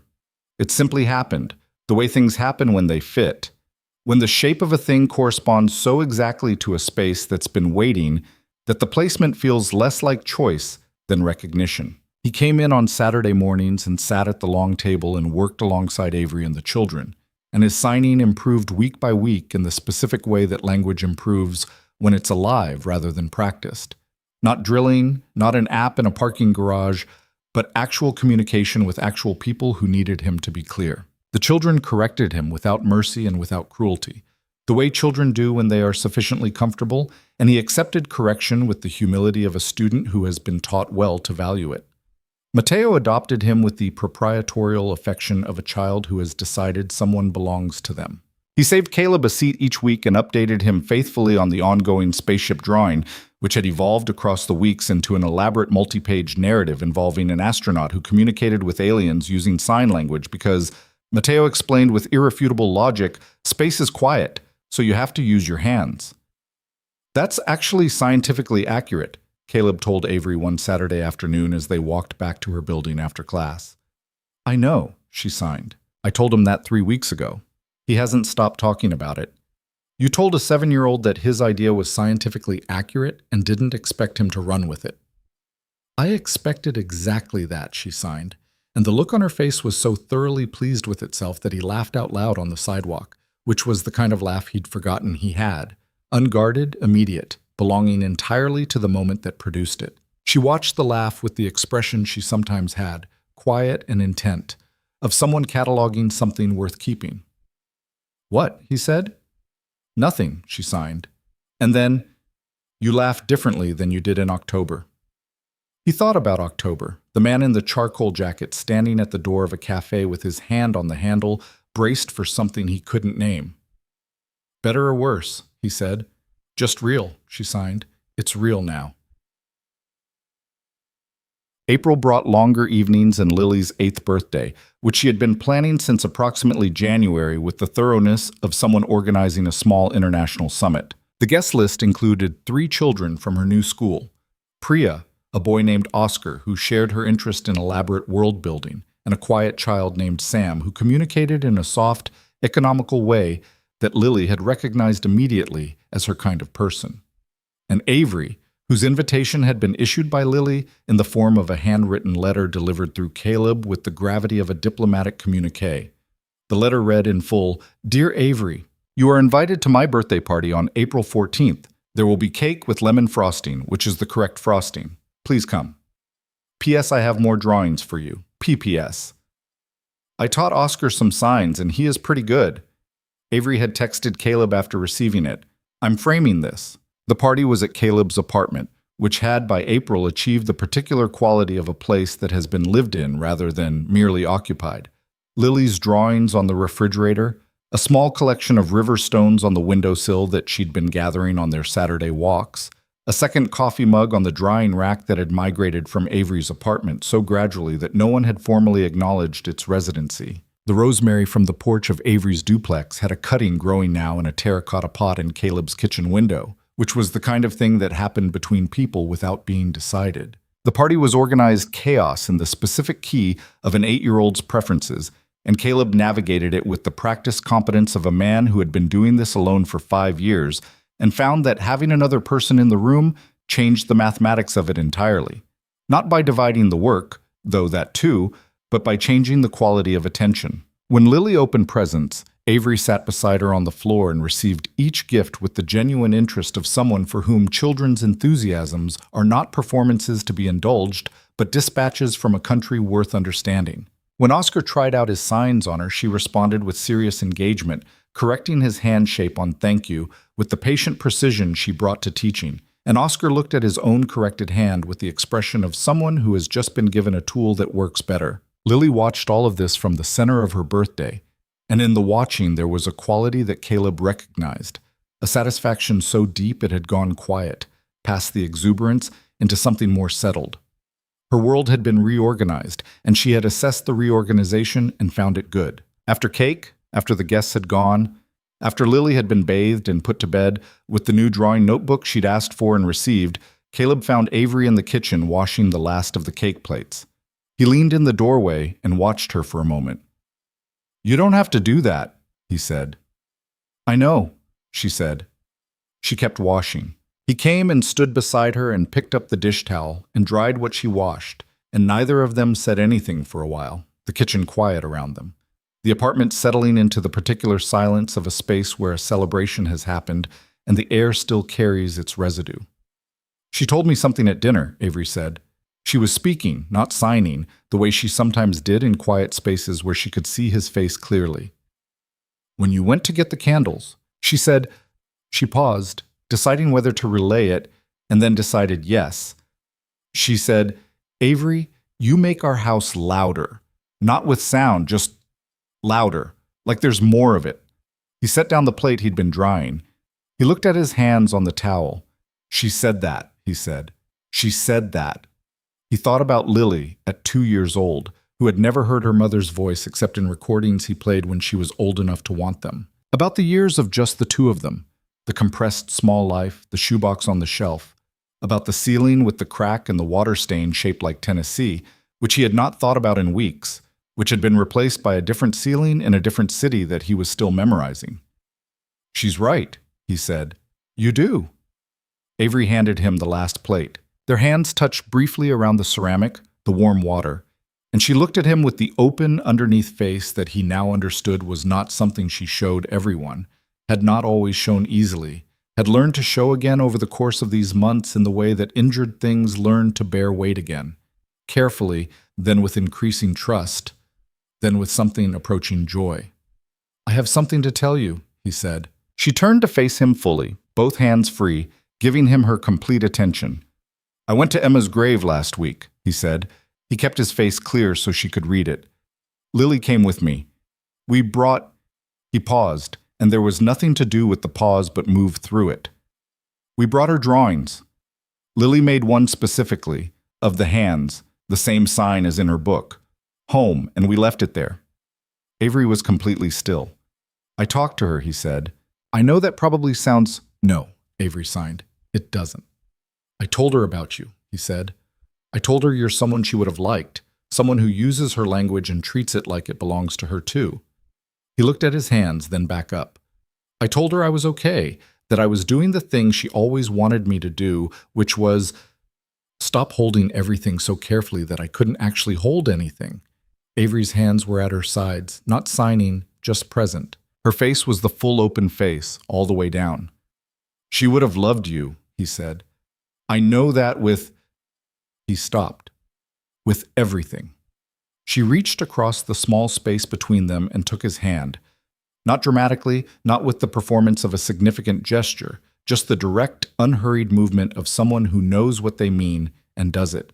Her hand in his, warm from the dishwater, fingers interlaced with the ease of something that had been practiced long enough to be effortless. They stood in the kitchen for a long moment, hand in hand, the apartment quiet around them, the spring night pressing softly at the windows. Thank you for telling me, she signed with her free hand. And thank her too. June arrived with the first actual warmth, the kind that stayed past 4 o'clock, and allowed the evening to be something other than a retreat from cold. Lily finished her first year at her new school with a report card that Miss Okafor described as exceptional in reading and remarkably opinionated in art class, which Lily received as pure praise. The lopsided bowl from the pottery class had made it safely to Portland and now sat on the kitchen windowsill beside the rosemary cutting, holding a small collection of Lily's river stones. It had been fired and glazed and was, Lily acknowledged, somewhat asymmetrical. She had decided this was its best quality. On a Saturday in early June, Caleb drove Avery to the coast. It was her idea.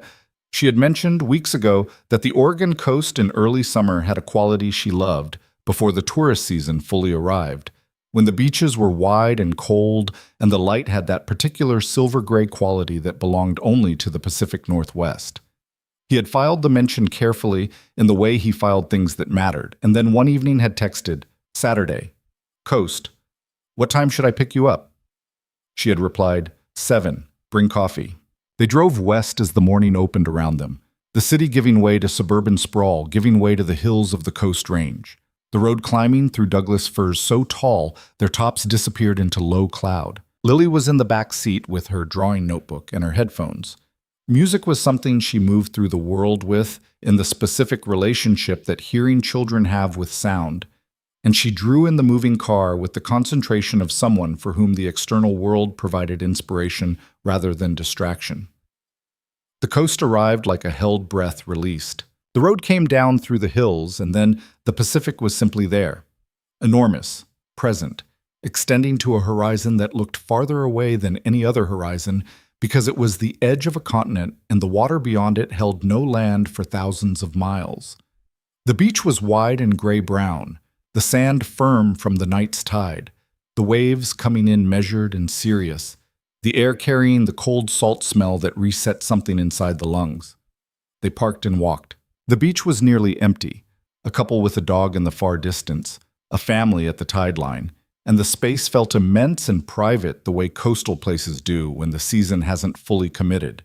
Lily ran ahead, drawn to the tide line with the gravitational pull that water exerts on children, and Caleb and Avery walked behind her, close enough together that their hands occasionally brushed with the rhythm of walking. He took her hand. She held it. They walked for a while without signing, which was its own kind of conversation. The particular communication of people who have learned that presence is itself a language, that the proximity of another person can say things that hands and mouths haven't found words for yet. The waves came in. Lily crouched at the water's edge, examining something. A shell, a piece of sea glass, the architecture of a tide pool, with the focused intensity she brought to everything worth studying. "I've been thinking about something," Caleb said. He stopped walking and turned to face her, which she understood immediately as the signal that what followed required her full visual attention. She faced him. The ocean wind moved her hair. She waited. "I've been thinking about what you said in October," he said, "at Harlow's, in one of the first conversations. You told me about your first interpreter leaving and how for months after you couldn't look at sign language the same way because the person who made it feel safe was gone. And then you said," he paused, remembering, "I got angry enough to claim it back." She was very still.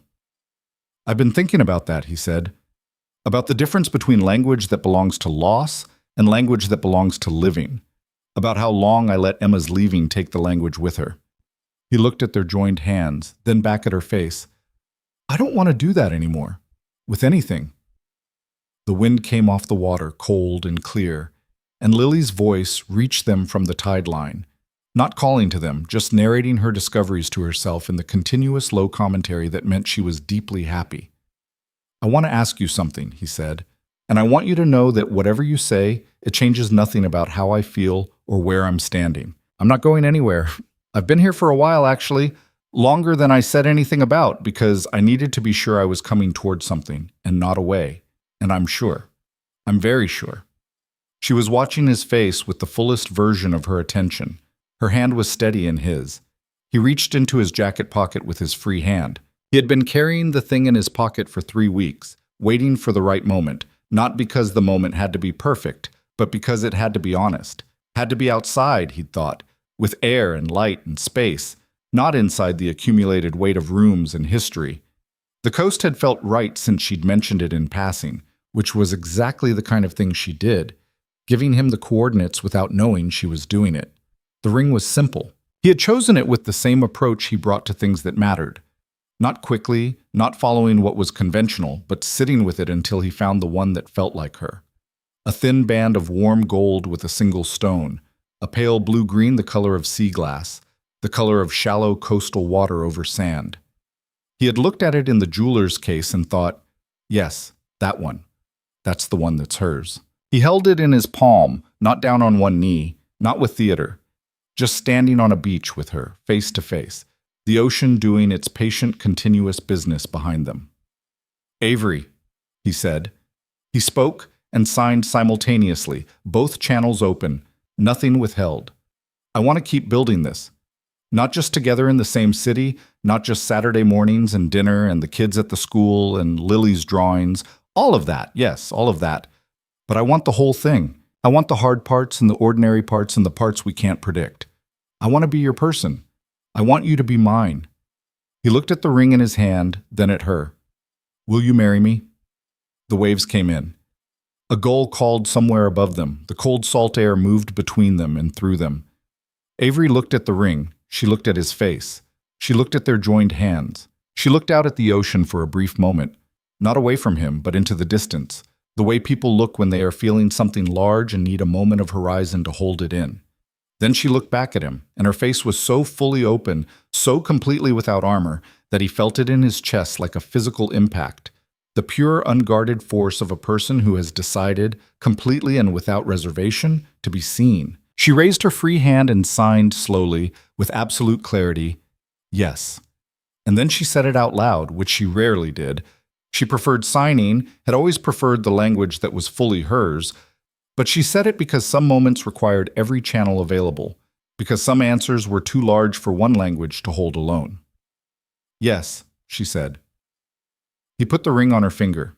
Her hand was warm and steady, and the sea glass stone caught the overcast light and held it, the way sea glass does.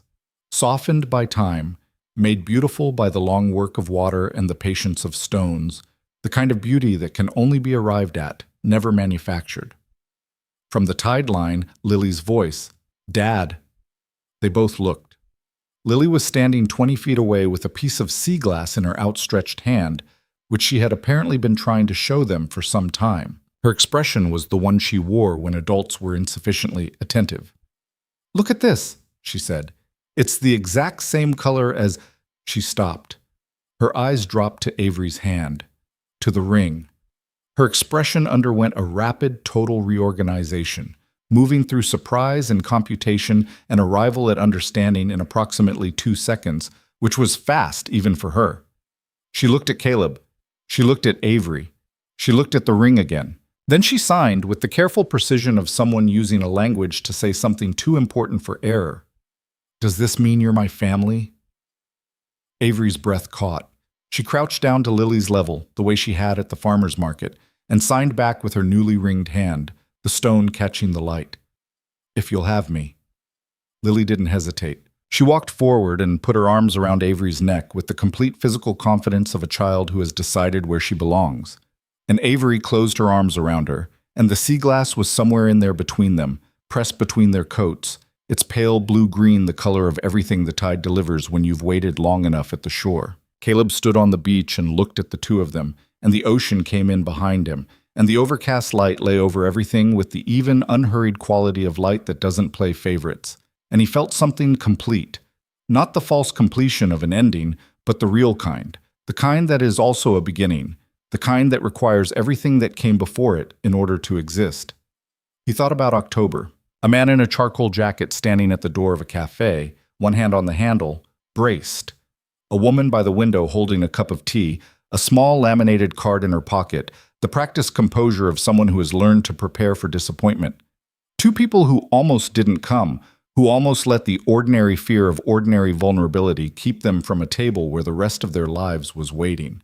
He thought about Emma, about the hands that had taught him a language he had thought belonged only to the past, and that had turned out to belong also to this, to a Saturday art class, and a spaceship made of signs, and a boy named Mateo, and a beach in June, and a ring the color of the sea. He thought about her with the grief that would always be present, and with something alongside the grief, a warmth that had been growing for months, that had taken root in the same soil as the loss, and was not in competition with it, but simply present.